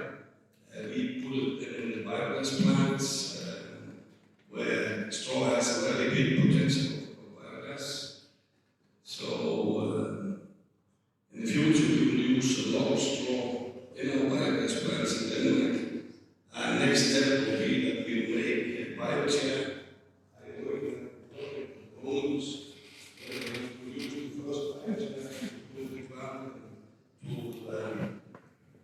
Minimize the CO2 outlet from the farmers, which will help for that. Coming back to visiting Austria, I think it's still very, very important, not even to go to Austria, but to go out and see what other countries are doing, and also that we can share experiences, which is very important. Another thing which I also think is important that when we share experiences, then we also find new ideas, and then it's good that we have a possibility like this, that we can also, it costs all new things to develop, it costs money, and here we have got some foundation from the EU, and that's very important also for the future, so that we can find new ways to use our biomasses in the food bank. Thank you. I think to the cooperation, sorry. Maybe just if you want one sentence to conclude one or to them. Yes, I also think I just want to share very strong hope also when listening to the opening sessions in the morning. It would be so important and crucial to heavily encourage young farmers because they are the key to our food security and exist strongly in times of crises. And this kind of collaboration process where we can combine cities from other regions and how they are adapting to climate change, food production, how they are using the science streams also getting more efficiently. It's really example because it's something concrete that can be learned even from distances in Europe. We are representing the northern part of it, and these kind of processes are valuable to connect because the farmers are living there is a moving around and the farmers aren't always neighbors between very scattered land use because we have some lakes and forests. So they are not situated like we live in a certain ecosystem. So it's and also we have started a competition for international in Finland, which is very good to identify some positive examples of companies that are doing right position and also ecological services. And this is one example that I would like to share with the others that encourage also other regions and countries to establish the competition. Maybe to have also European plans. Thank you for the followers very much for your participation. I think we are about to see one another. Thank you very much for coming today.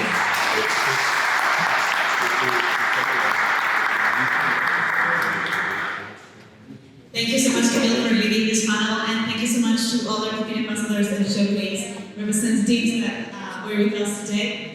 We're going to move on now to the second panel, and for this panel we're going to have Tracy O'Connor from Master Technological University, also great partner of this project. Here you have Tracy, and now you can go straight to your presentation, that is okay. Tracy, the floor is yours.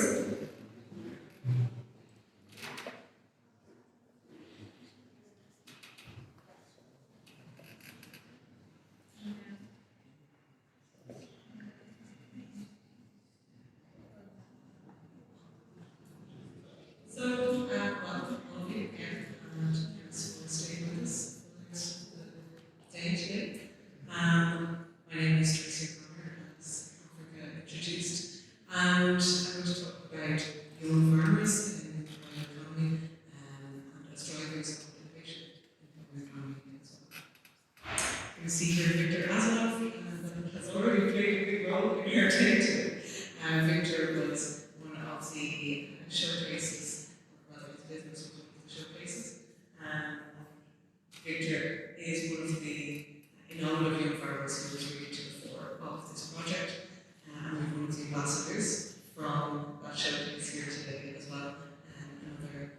young person in the primary production sector.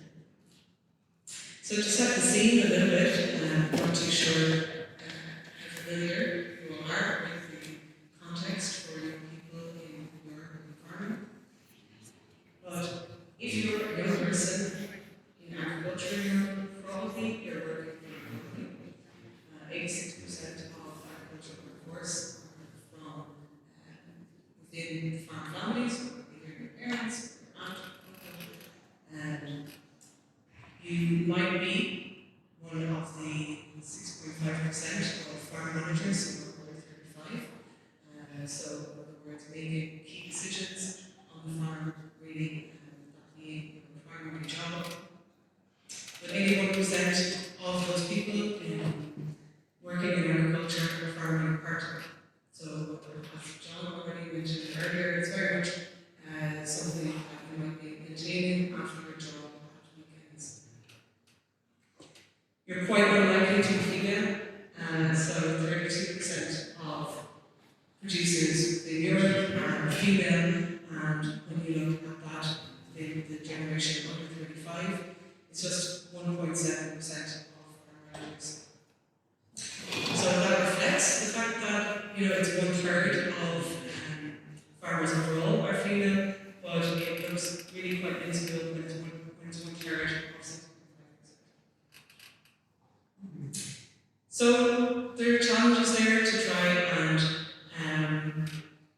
ensure that young people continue to have a role in the agricultural sector in the future, to ensure that we have farm succession, and I suppose to support as well the older farmers to retire from different aspects, not just improving farm production in a sustainable way, but also health and safety, but having such a strong component of our farmer population aged over 65 is challenging. Challenging for those farmers, not just for the industry. The strengths of young farmers within Europe are that they have greater educational attainment than their farming peers. Within agriculture, just 72% of farmers have formal agricultural training, and more young producers tend to have formal agricultural training, which obviously is an advantage for them. They are digital natives, tech savvy, so they are more likely to be able to adopt new technologies and access new ways to market that maybe their older peers don't easily access. And interestingly, once they are established, they tend to have bigger farms than those that are over 65, which means that they are competitive, they are ambitious, and they really want this to be the industry that sustains their company. However, we see big challenges with access to primary capital, access to land, those being, as you can imagine, two major constraints if you're trying to farm. Availability of labour, establishing market share, support with innovation, so getting the right supports, and we've seen this in this project, to actually bring your innovative idea forwards. And then simply challenges with services and infrastructure which face all rural youth. Having access to the services and infrastructure to maintain their livelihood there, maintain a family into their future. Bioeconomy, as you can see, can provide opportunities for farmers to increase their efficiency, diversify their income, to enter new markets from the same base material, and to enhance their sustainability and resilience. So there are a lot of advantages for farmers to engage more with bioeconomy, and for us who want a sustainable future for rural youth and for agriculture, to engage those farmers, to support them, to be able to optimize their raw materials, as was already discussed earlier, and to get more value from the bioeconomy. So I just provided this chart here which shows value added by sectors. You can see that agriculture has 29% of value added in the bioeconomy, but it's feeding all of those other aspects that are elsewhere in the chart. So it's really the basic foundation of the bioeconomy. So there are a lot of of benefits there for rural communities beyond just the individual farmers in terms of ensuring that communities can survive and also to thrive. But I won't go dwell on it too much because we want our panel speakers to come and tell us directly their experience. But I think it's clear from what we've seen in the last decade from young farmer protest movements and youth involvement in larger farmer protest movements like in the Netherlands, in Spain, and heroes of Malcolm McFernan from Ireland, protest march that happened just last month, all demanding greater support to be able to make their living in rural areas, to be part of their rural communities, and to ensure that their livelihoods can be satisfied through agricultural sectors and agricultural industry. So here are some things that we identified in this project that can help to mobilise opportunities for young producers. But, as I said, I'm going to invite the panel here now to discuss with them, are these relevant opportunities, and what else can we do to support young farmers? Maybe what initiatives you have observed around Europe or elsewhere that can be drawn on, can be an inspiration for supporting young farmers in life. So Stefano Tergetti from the University of Bologna. Stefano is a socioeconomic researcher who has been researching pastoral communities, mountain upland agriculture across Europe for a number of years. We have Rajika Rosalie. Rajika was an ambassador from Ireland to the Classical Showcase, and Rajika is working for Bioeconomics as an agronomist, and Bioeconomics specialises in alpha crops, certainly for Ireland, for example, Sally. So Rajika is very specialised in knowledge. And finally, Hannah Crispin from the Central Union of Agricultural Producers and Forest Owners. And Hannah has the specific role of support to young farmers. So there are microphones on the table there.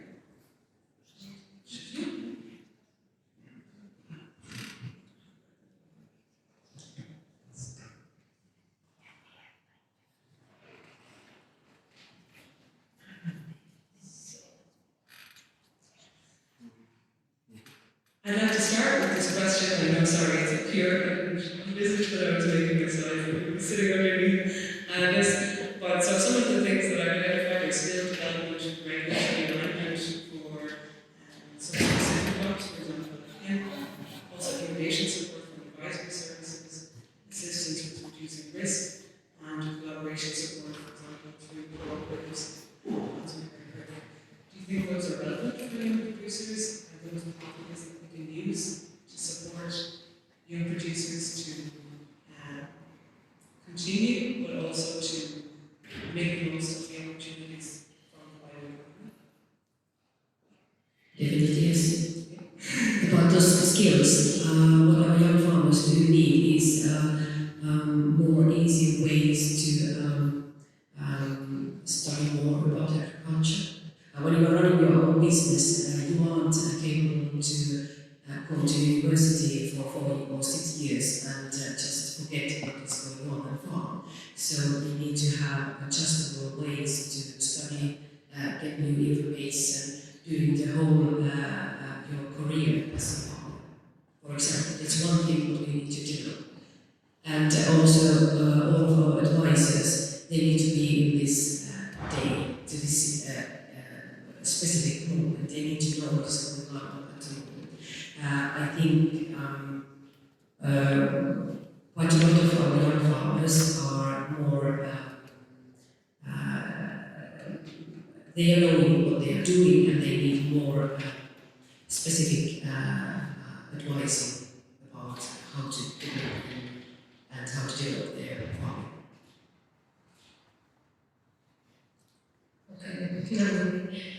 Yeah, I agree with you on that one. Also, it would be recognize that they have more, let's say, opportunity to know on which kind of new project they could be working on.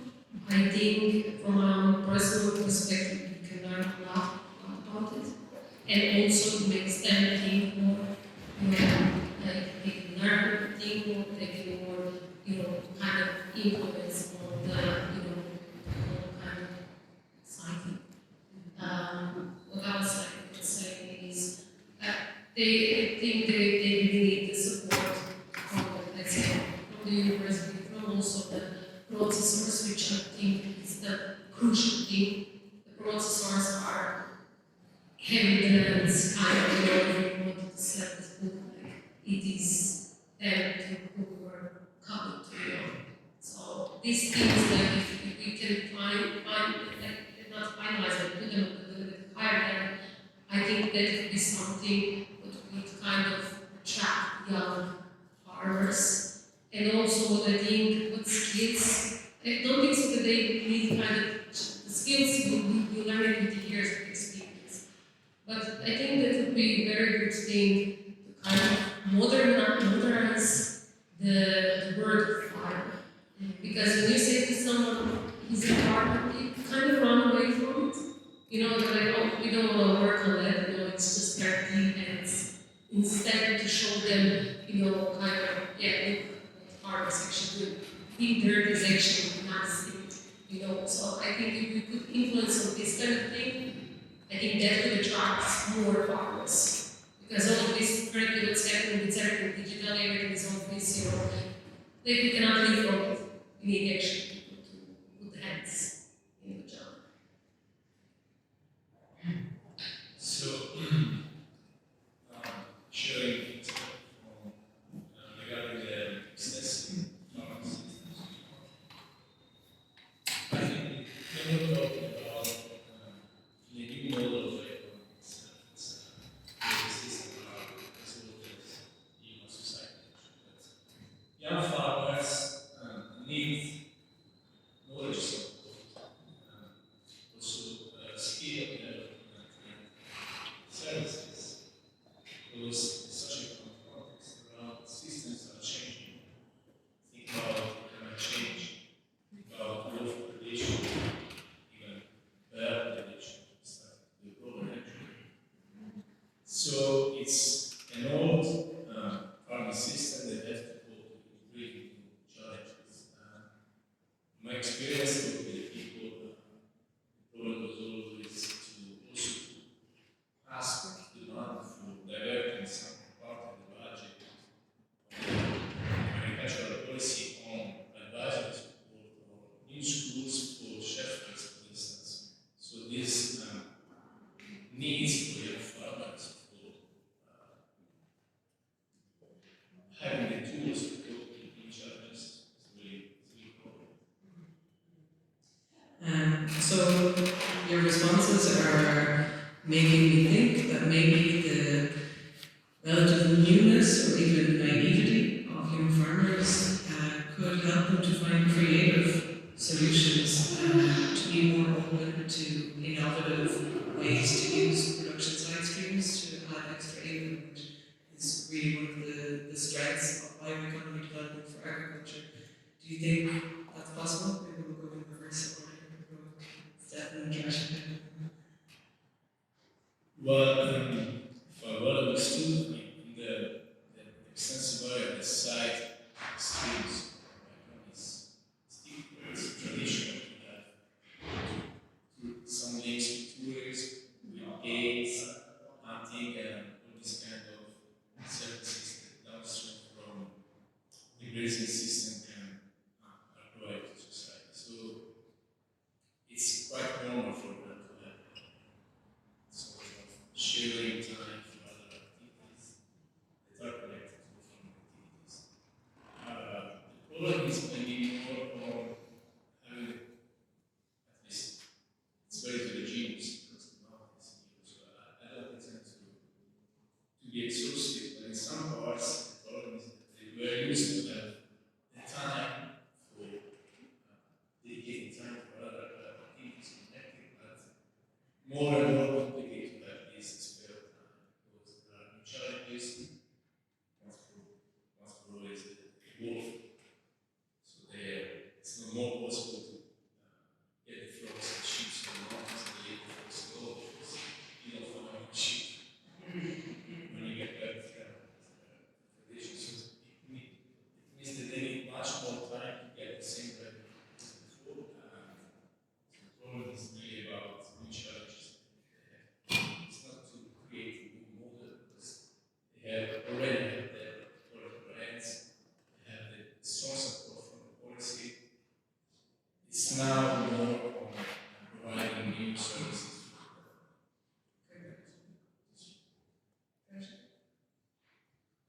Yes, you can again repeat the question. Yeah, sure. So,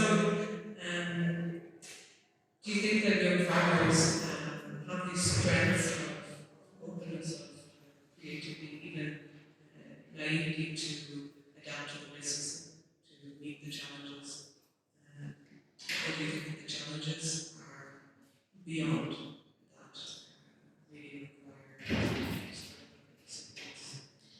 I think that every young person is very important. I want to say that because when you see what the ideas they are getting, it's unbelievable. I think that they need support. That's the crucial thing. They need support also from older colleagues or, as I said, already institutions, just that they kind of not pushing them, but try, let's kind of say, leading them to the way where they can develop their let's say, the goals or whatever they want to do. So the challenges, the challenges currently in the world where we are living, this is happening. So I honestly think if to young people we give them more space to to show them what can be done, I think that they could be then going forward. As I said, I think really that the word partner needs to be more important. If we would start doing that one, I think even more people would be involved. They will try something, they will make a mistake, that's fine, that's all acceptable. I'm doing mistakes on daily basis. So what I want to say is you are just growing, in all of that. So I really think if we just kind of, getting this market more populated, I'm sure any challenge in their life it will be resolved and they will be just going in that direction. Because as everybody already said, like it's important that we have a farm, because farmers are going to feed us. Well, we need to listen to them and we need to give them space. It's not like what we are saying, to say what they want to say, what they have to tell us. If we look at the average farmer's age is now in Europe 55, or in Finland they are 50, so they're really very young. Like the part of Finland where I'm staying, last year, on the other province where I'm working, we had only one young farmer coming to the area to start farming. So that's a disaster that we don't have enough young farmers. And we need to understand that they want to do things like they think it's good to do. There's no need to push them to the same model of all other generations have been doing. They are capable of deciding what is a good thing to do on their own farm. Of course, they need money. I think everything goes finally to the money. If something which is something to do with bioeconomics, if it's profitable for a farmer, he's doing it. It's not a problem. So new cereals or crops, byproducts, anything, it's always an opportunity if it's enough profitable. There's no point to think that they aren't going to do it. And especially young farmers, they know how to handle big data, they know how to use it for their farming. So we need to be more open about how to use data together with all this, doing something with food or agriculture. There's some viewpoints on how you can get more young farmers to agriculture.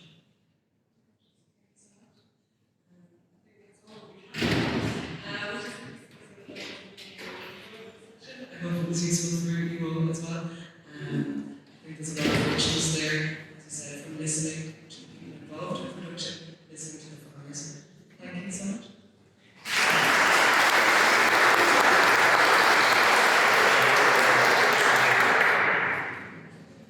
Thank you so much, Tracy, for leading this second panel. And thank you so much to our special masters and participants who were up here debating. It was really interesting to hear your voices and your experiences.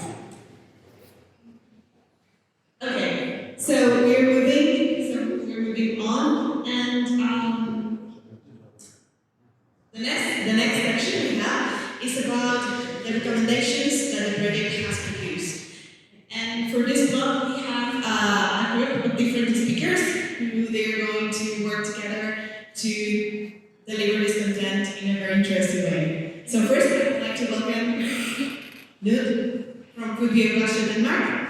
He has been coordinating a little bit of work here, and he's going to introduce what he has been done in a general way, and then we will have the rest of the speakers come up and present their work. Thank you very much. I will not steal much of the time here because the next presentations are more important than mine. I'll just give you a brief introduction to how we have worked with this work package. If this one would shift, does it? Oh. I mean, it's going to check it. Okay. Okay. Now it works. Yeah, that's me.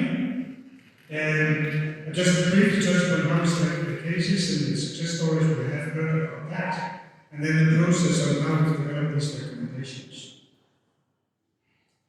The cases were selected back a couple of years ago due to research on the factors behind the success of these businesses, and we had 7 success factors that were identified on beforehand. We've worked with these throughout the project now, and during the process of discussing the business models, we've realized that these are very different cases, and it has been difficult to find a common language. So we had to lift ourselves up in the sky, so to speak, to use some international language. But I think that this morning we've also heard that in many cases people talk about we should talk about farmers in a new way. We should talk about them as agents in the bioeconomy. I think that's what we're trying to do in Denmark now, trying to reformulate how we talk about farming and bioeconomy.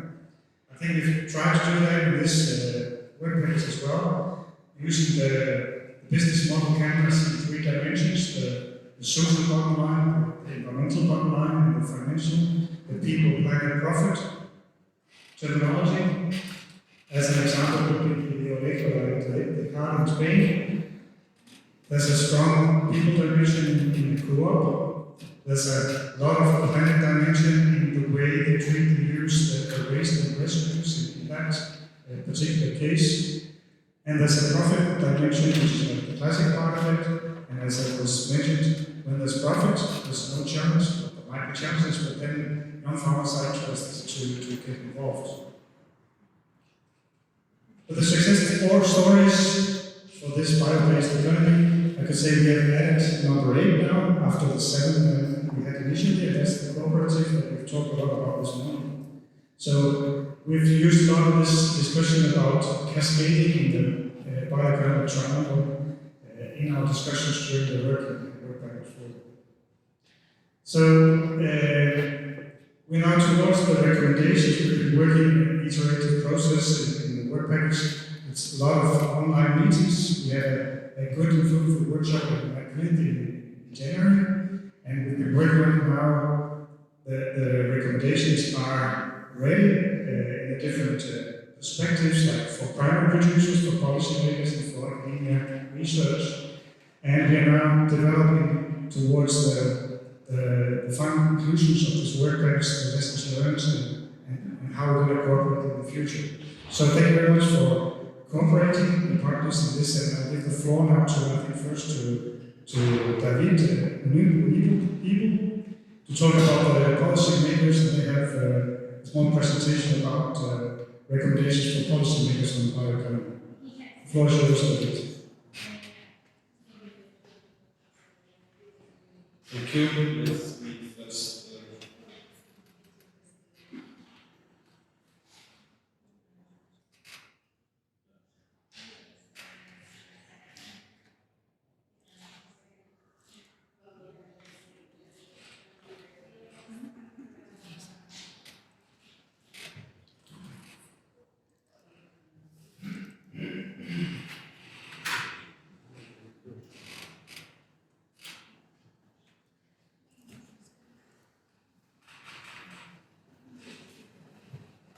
Yes. Good morning, everybody. So I will try to tell you a bit about this part that relates to recommendations for policymakers, and of course my first task is to share responsibility with the other people working on this part, especially Nunzia and Karim. No much technicalities, just to remember that when we investigate what makes things happen. Policy is quite often an important point, and it's also a point that very often is forgotten. When people, for example, speak about their business, in many cases they mention their story, how they were successful, how they were smart, and sometimes they forget that they got 1 million euro for the development plan, for example. Of course, there are many things that contribute to success stories, and policy is important. And when we speak about policy, in the context of the COP, there are two obvious fields. One is the sequence of bioeconomic strategies in Europe and the connected things, and the other is the CAP. And I think I don't need to tell much about this because Juana made a simple summary of where we are that I think can say much more of what I said. Only thing I want to remind is that in the last conclusions by the European Council, agriculture and rural areas actually are very prominent, and I think this is an important message for the future of these purposes. Within the bioeconomy, we have national strategies, we have regional strategies. A lot is happening already in terms of policy. Of course, the big issue with when the strategies get into practice, the practical part, is that very often they tend to be implemented through many different streams of policy that belong to different sectors. So there is very often a discrepancy between strategies at regional or country level with clear relevant objectives and the measures that actually define the policy to put in place these strategies. And this is one of the big issues where I will probably come at the end. And of course the CAP is important. I will not give you the detail, many of you of course know. When we discuss about the common agricultural policy now, we are in an ongoing programming period where we have this new CAP being implemented right now with a strong emphasis on environmental, climate, sustainability issues. Bioeconomy, nice in the objectives. I just want to tell an anecdote about this. When I first saw the new Italian CAP strategic plan, 3,600 plus pages, I searched for bioeconomy because I couldn't read quick enough, and I found hundreds of occurrences. I was excited. Great. Then I realized that bioeconomy was part of the name of the former Institute of Agricultural Economics, where the data and the strategic work came from.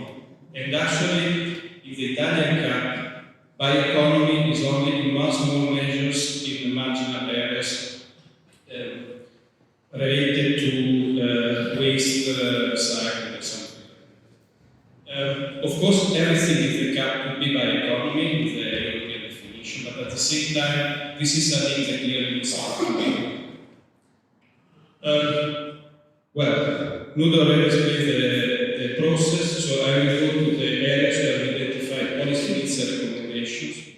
Try not to be too much detail, but just to say a few things for each one of us. Of course, support was mentioned. This was mentioned by several of us, and even those that didn't mention already had in mind support. Support may come from money. Actually, many of the examples we saw benefited already of support, and there will be further for things related to the bioeconomy. And when you have a new sector that can be profitable in perspective, sometimes support is very relevant and very important to meet the financial issues related to investing in new technologies. But a lot of support comes from things that are not necessarily giving money to farmers. For example, for the bioeconomy, we don't have definitions of some products. We don't even have the statistical category to account properly for the bioeconomy products. And that's very important that there are activities in this direction. The other thing is that we are talking about cooperation, and there could be specific measures related to cooperation. This may come at different levels. Something that is very important to note is that we already have a lot of cooperation and also incentives in the CAP itself. There was last week at an event on producers organization, for example, is a nice example of how you can encourage cooperation. But they are very focused on single sector. It's very difficult to have measures that encourage cooperation across sectors. I understood there are also legal issues with this. And in addition, there are a lot of different ways to cooperate. And if we look even in reality, we see that there is a huge differentiation of many different kinds of cooperation that are even difficult to codify and understand and communicate. So this is for sure an issue that needs specific policies and also potentially new policies to address. Education and training, very important. Of course, it was mentioned already, there are many projects on bioeconomy education. I myself am coordinating the BioBack project funded by PBI on education centers for the bioeconomy. I think there is a value added in discussing education in the context of cooperation and primary production, because education is not an add-on on other things. Education works if it's part of a knowledge transfer where you are training and forming people in a context where there is innovation process and collaborative models behind the education itself. And very often we get the mindset. Education sometimes and training are meant to transmit even technical information, but what is now emphasized a lot in all processes about education and bioeconomy is mindset, vision, and ability to go beyond what people find in the field to create the future. And this in turn is something that questions policy because to some extent it comes from personal characteristics, but it also comes from an environment that encourages people to take risks. If I was a farmer, I'm actually also a farmer, but I'm not investing much. I would really be unhappy when I hear my regional administration saying that they have to take risk because they don't allow me to take any risk. They put the risk on me, but at the same time they want to take risk. If there is a failure in the project, it's my problem. Now, that's not encouraging to take risk, actually. Two final things. One is the issue of consumers. When we now use also the term transition, there is a lot to do by consumers, but consumers are not working by themselves. It's not a matter of convincing people. We have to connect with consumers. And consumers need to have in mind the bioeconomy concept. Now, bio works very well, apparently, as a selling term, but they connect to things different from the bioeconomy as we know it. And finally, policy coordination. This is the nightmare, but it's also the big need of the bioeconomy, and especially when we think about cooperation and involvement of private producers, farmers, or whatever term we want to know. Because we mentioned strategies and CAP, the economic strategies and agricultural policy, but actually the policies we have coordinated are almost everything you can find. We now have this new emphasis on building. There is an amount of policies on construction sectors, environment, sure, biodiversity, very important, energy, we know, health. There is a big trend in connecting agriculture, bioeconomy, and health, and that's another one. That's even sensible with the bioeconomy definitions, of course. I think I stop here, just two questions, not to answer now, but to leave. Do we need a new generation of bioeconomy policy? And especially, if you want to see the bioeconomy as a system, we need systemic policies or something like. We cannot put system everywhere in our wording when we think about the bioeconomy and keep very sectoral policy instruments available. So, thank you very much.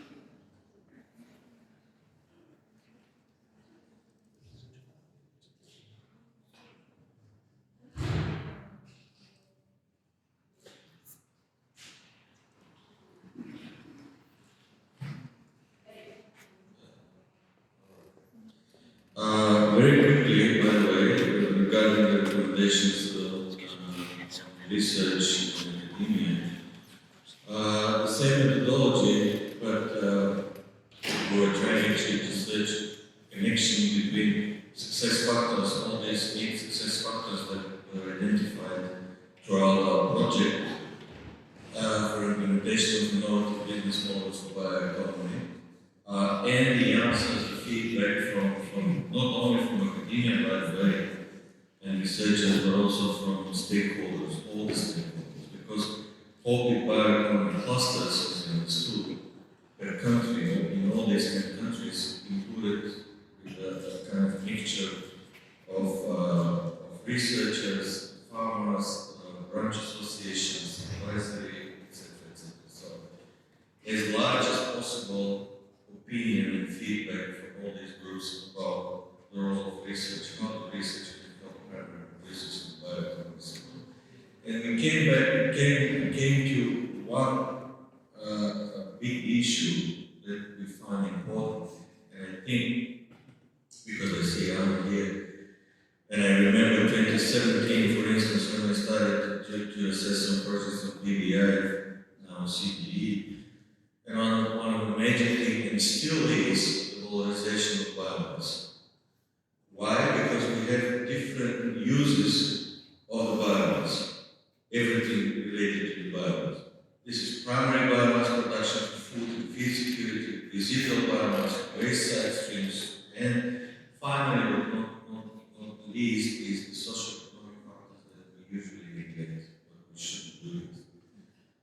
Then all other aspects that you see on the bottom have been also identified for future research. That will be very important in the future years. Why? Because I gave you the example of biopesticides, and I remember we have evaluated, and still there is a project that is dealing, for instance, of taking phenols from the residues of orange juice production in Spain, by the way.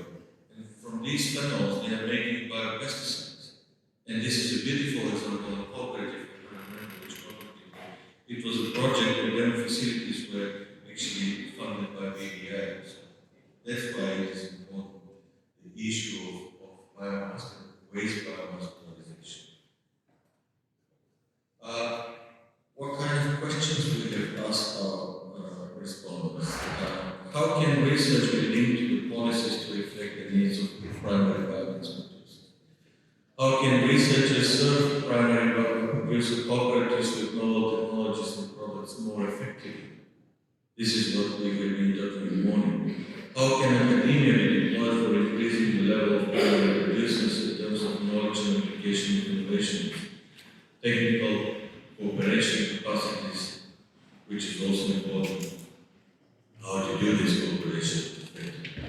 And last point is also very important because this point stands already for probably 10 years, coming from DG Agri when they asked for the projects under Horizon 2020 and Horizon Europe. And this is what are the ways of better involvement of primary producers, and not only cooperatives, but individual primary producers as well, in knowledge and capacity dissemination in research as a whole. And this is the multi-actor and multi-stakeholder approach. Without these two approaches, believe me, we can't hear the voice of the primary producers, what they need, what the academia can provide, whether fundamental research or applied research. Recommendations, very briefly, believe me, there are probably 100 recommendations that were recommended. We have extracted only the most important, let's say most universal recommendations in regards to these 8 success factors, by the way. When we talk about increased value of byproducts and waste biomasses, provide more research on providing more evidences and models for improving waste biomass and byproduct utilization. Then the next success factor is competences in innovation. Research on integration of more efficient instruments such as multi-actor and multi-stakeholder approaches, training programs, demonstrations, and to promote research on how to promote innovation support schemes for ecosystem of farmers, business, research and public administration. It reminds me, if you go to the work program of Cluster 6, you can find probably 100 of these topics in Cluster 6 that we need research on. So we are expecting really anxiously the results of all these projects, because this is a database of knowledge that it will be needed in the next years to be delivered to farmers, to the end users. And then the third success factor is application of innovative technologies. By the way, this is one of the most important issues as well. And the question here, the question is how to use the research capacities to test and demonstrate novel digital technologies. Next is access to capital for required investments, to investigate and analyze the socio-economic and ecological impacts as a result from subsidies under the CAP strategies or the CO2 taxes, for instance. Next four, cooperatives have great advantages in realizing large-scale circular economy. The question is, research on cooperative formula and the transfer of knowledge from research to primary producers. Because, as I said, some countries don't have this let's say, know-how how to do it. Renewable energy is a central element of the showcases. Yes, it was one of the really central elements, and many of these cooperatives and farmers are relying heavily on renewable energy in regards to the rising prices of the non-renewable energy. How the renewable energy in the cooperative business models reduces cost and generate economic benefits. That's what the farmers are very interested in. And some of the technologies like biogas, pyrolysis, etc. The next one is circulation of nutrients and carbon back to the primary producers. Continue to demonstrate model for nutrient recycling and validate these models in practice. And the last one is new ways of cooperation to showcase the social and economic impact of funding for collaborations, public-private partnership to scale up multi-purpose pilot demo plans, which PBI already do. Thank you very much.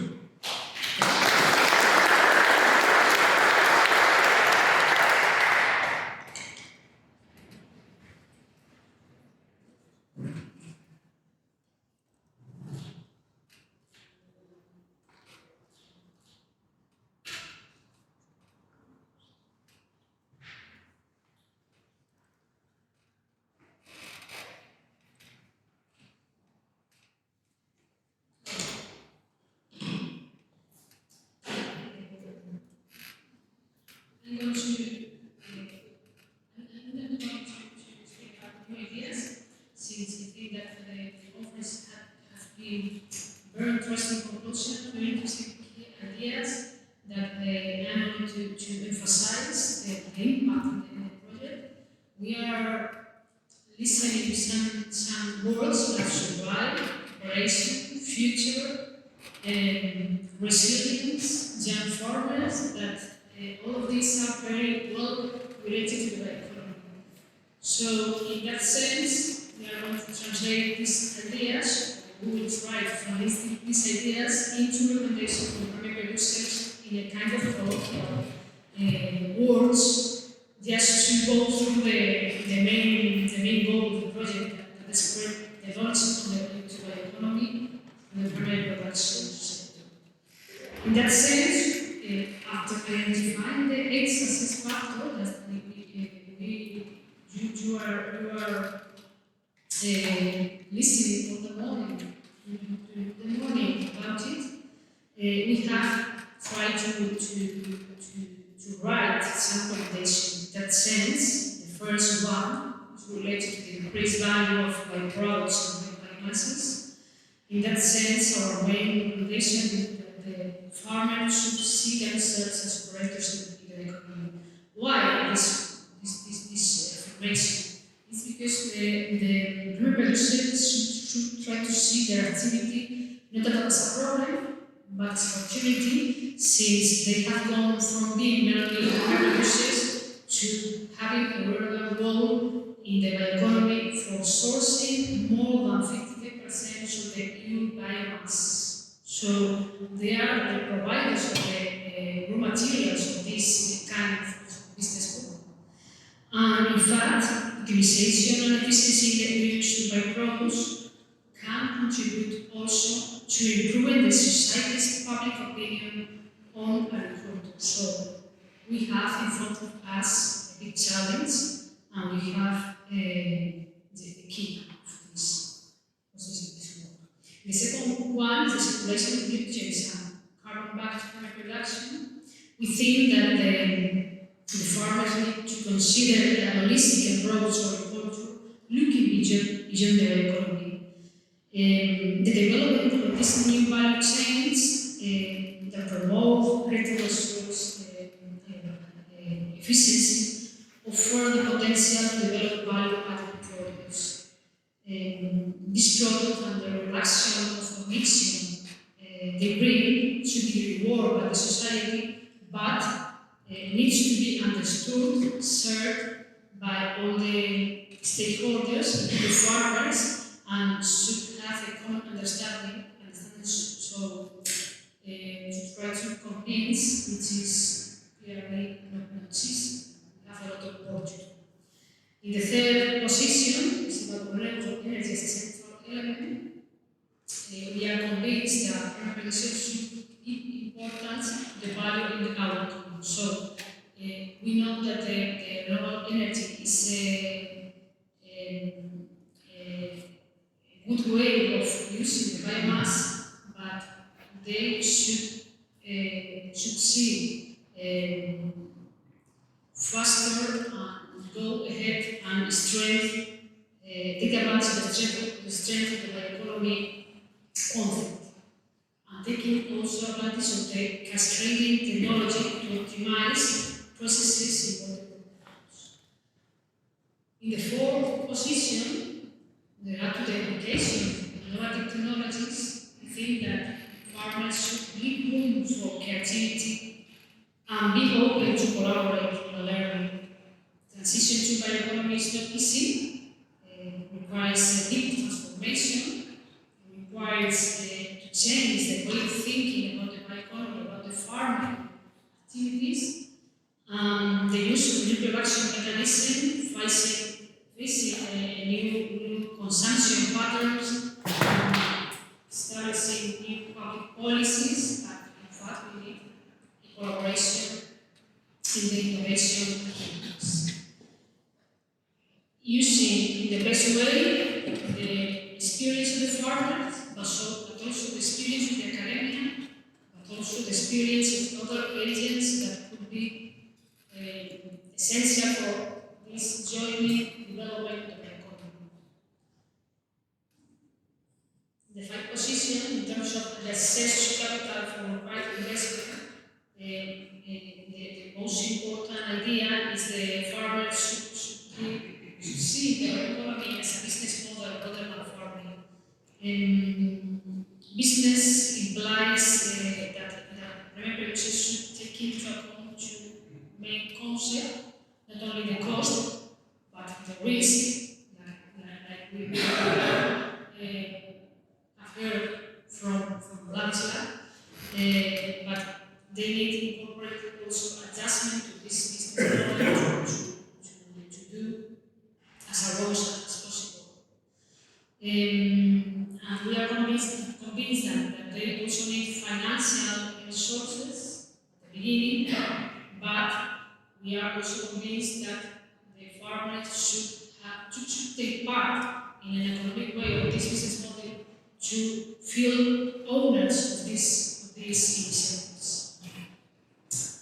The sixth position of new ways of operation value chains, as we have heard all the morning, the most important thing is the collaboration, not only with academia, with policymakers, but also with cross-sectoral collaboration, because there are a lot of evidence that in each sector we have multiple experiences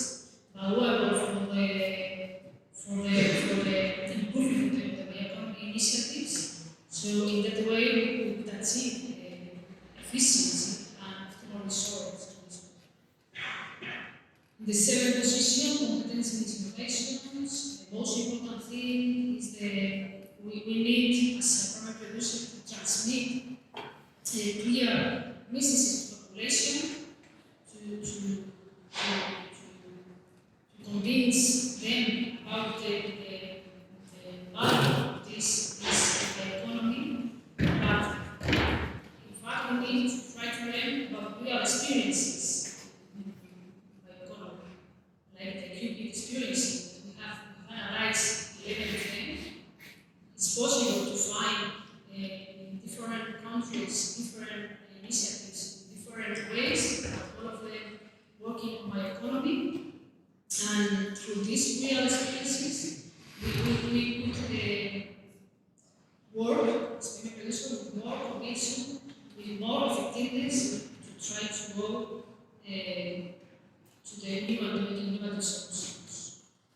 We speak about the collaboration, the importance of collaboration, because it's crucial to have right experts to turn a good idea into a business opportunity.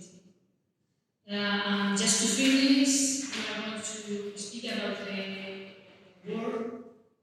most important word in the different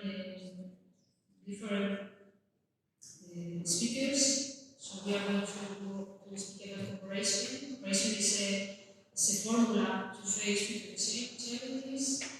In fact, we want to maintain our culture with a human dimension. We think that the cooperation, the collective collaboration is the only way to make it compatible with the market economy.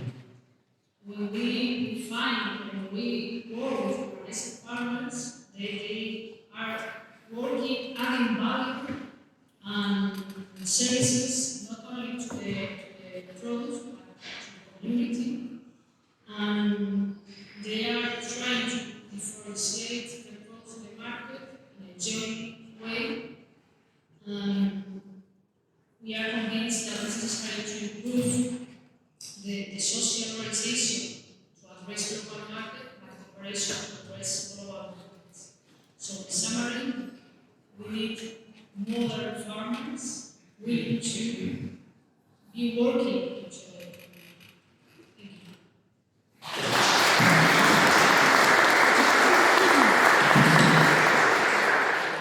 Thank you. Thank you so much, Susanna. Okay. So, as the presentation goes, I'm going to quickly review everything the speakers we have for the recommendations. So, first we have the TV from COOPID Bioeconomy Denmark introduce the topic. Then, Davide from the University of Bologna presented to us our recommendations for policymakers. We have Ladislav giving us his recommendations and the work he has done about recommendations for academia. And finally, we've had Susana from Cooperativas Agroalimentarias España, great coordinator as well, finishing up with the recommendations for private producers. We are getting now to the end of the event, but we still have one more presentation before we get to the end. And this is about what happens beyond COOPID, what else is going to happen. And what we never know is that there's a new cluster of rural EU projects in the bioeconomy. The Rural Bioeconomy Alliance that is going to keep on working on all the issues we have been talking about this morning. So for this, we have Dimitris Niches. Dimitris, welcome. He's an agricultural engineer at the Institute of Bioeconomy and Technology. The floor is yours.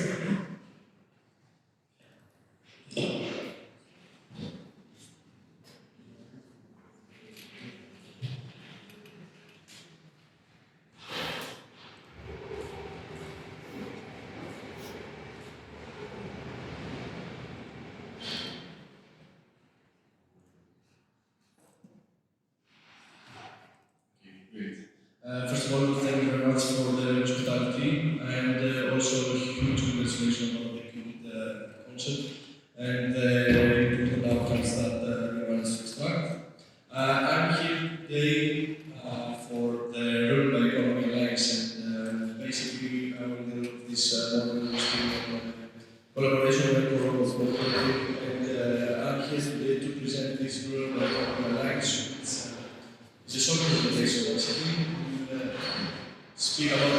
bioeconomy alliance, the main goals of this cluster, the areas of collaboration, the upcoming activities, and then together with my colleagues from different projects, we want to tell you some facts of the participating projects so far.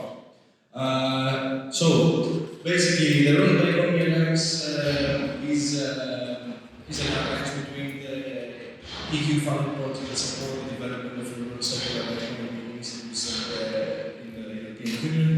Today is an important day for us also because it is the last day of this cluster of alliance to develop together with our other partners. The main focus of this cluster is accelerating supporting the development of circular rural bioeconomy initiatives, and all the participating projects so far, as you will see, are projects that are working in rural areas with different actions. The goals of this cluster is to accelerate the development of the whole bioeconomy, also investigate, develop, analyze success stories, some practices, pilots that they are doing all the partners in its participating project. Also, one important thing is to share knowledge on the project outcomes that we will have during the years. And we believe that one of the main focus that we have to succeed is the dissemination of communication activities. And we believe that it's very important to have as much as possible because it will be important for us to have dissemination activities in order to keep alive this cluster and also after the finish of participating projects. Speaking of the areas for collaboration, we are thinking on having some common organization and communication about some events, some workshops, some seminars that we are working that we are willing to do. Also, one important thing is the knowledge and the insights of each project and how we want to exchange them between all of the participating projects because overall we are all working in the same sectors as we said before in the bioeconomy, especially in the rural areas. As far as the starting activity is concerned, we are right now to finalize the integrate some web pages. We were thinking of having some web pages that would be easily accessible to all the public projects, and also we will insert there the toolkits and the platforms of the participating projects. Also, we are organizing monthly meetings in order to set the upcoming goals of this cluster, and also we were thinking of having some dissemination material that will be common for the projects. As you can see here, we have the participating projects so far. We have 11 projects. We are going to make some presentation of the project, but you also have the opportunity to see some projects over there because we have some roll-up banners and some brochures in order to take some information. Here we have Biorural. Biorural, in which we are coordinating. Biorural is a national project, and the goal is to create a European bioeconomy network in order to promote small-scale bio-based solutions in rural areas, and also to support the transition towards a sustainable, regenerative, inclusive, and just circular bioeconomy.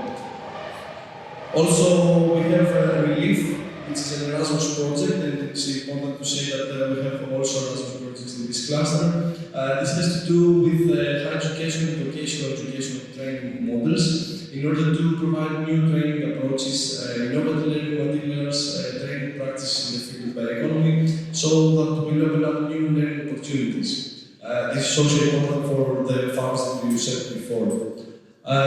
So here we have B2Green, which is another project that we are here to present. The name of this project is to close the gap between fork and farm for circular nutrient flows. Basically, in this project, we will try to extract the most important issues of some technologies that we have already implemented in some areas in the European Union, and then we will try to upscale the impact of these technologies in some following regions that we will try to implement them in 4 regions in Europe. So also here we have Mixed Bio that aims at contributing towards bringing small-scale bio-based solutions into the mainstream across rural Europe, and also to establish regional multi-actor structures for demand-driven innovation, and deliver also a combination of innovation support service, decision support system, and several practical digital tools. I would like. Yeah, I will be. Okay. So, hi everybody, I'm Maurizio Castellani. I work for Uplift, the agency for the promotion of the research. And basically, I will be presenting really in a fast way 3 projects that Uplift is involved in. So basically, we will have biomodels for regions. The other main goal would be to create new innovative and governance models in a regional way, and this innovative governance models will help the local stakeholders to develop the bio-based economy in a regional way. That's the reason why we have 6 pilot regions, and of course we can also talk about that later. I is also involved in rural bio that we are coordinating, and basically the main goal of this project is to support the regional actor in order to help them to develop the local bio-based solution. And here we have 9 regional hubs in 6 different countries. So we are involved in shaping bio. That basically it's a project in which we will need to create new recommendation that then will fit into the European bioeconomy strategy. And then I will just leave the floor to see to act further. Thank you. So I'm Natalie from Innovate Europe. Innovate Europe is a network supporting sustainable innovation. We are based in Brussels. And so we are part of the C2Act project, which is led by Leonardo, which is based in Hungary. So C2Act, we are using the bottom-up approach to empower 10 target countries in Central and Eastern Europe. And we are working with them through knowledge transfer and developing new innovative governance model. So we are working a lot with policymakers, public administration, ministries in all these 10 countries. And we have 17 partners from 17 countries, but we are working a lot with workshops and debate and exchange at local level to understand really the needs and to work with the policymaker to improve bioeconomy and to develop national strategies and action plan to accelerate the bioeconomy transition. We have also Robin in our cluster, which is another project that will establish and demonstrate potential of innovative bioeconomy governance models. And this is a project that is working in 5 regions. We have Ireland, Greece, Spain, Germany, Slovakia, and we will actively engage regional actors in co-creation of governance models, practice to overcome barriers and seize opportunities in a more circular bioeconomy.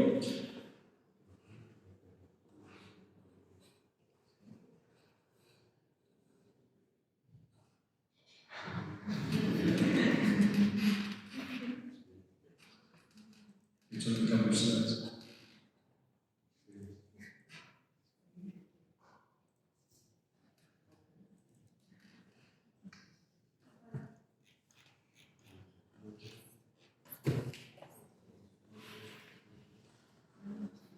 Great, thank you.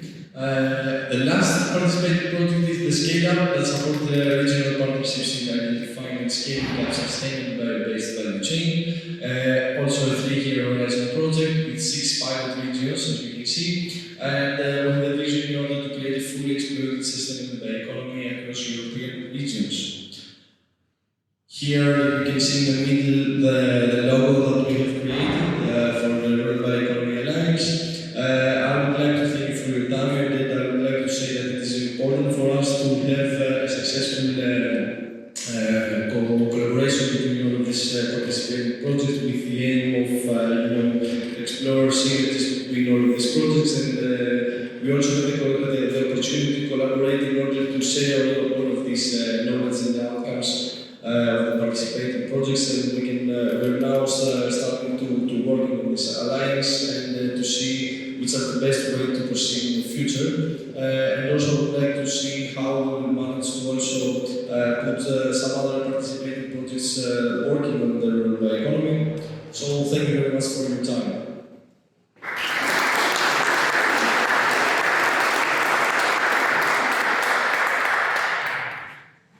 Thank you so much, Dimitris. So we're getting to the end of the event. There are no more presentations left. I wanted to ask you, in case you want to participate, you can either scan the QR code that you see on the screen if you're close enough, or you can go to menti.com and look for the number 3194-0794. It's on the screen. And please just type what you think what was the most important or relevant recommendation for the primary sector in your opinion, or if you have any recommendation or anything to say in this matter.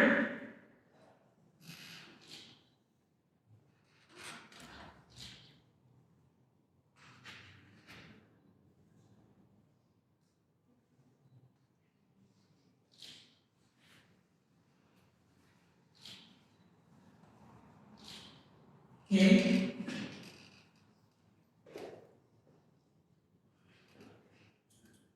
And Paula, in the back, I'm going to ask you to press enter to show the answer in the keyboard.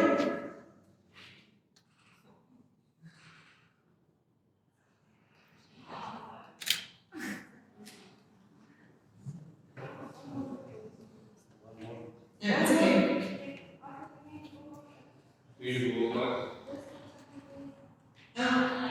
We're going to be back in a moment.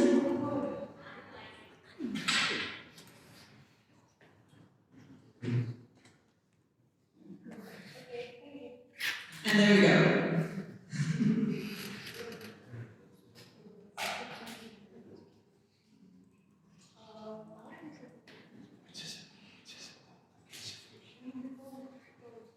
So okay, it took a little bit short. I want to thank you all for your patience with all the technical small issues we've had.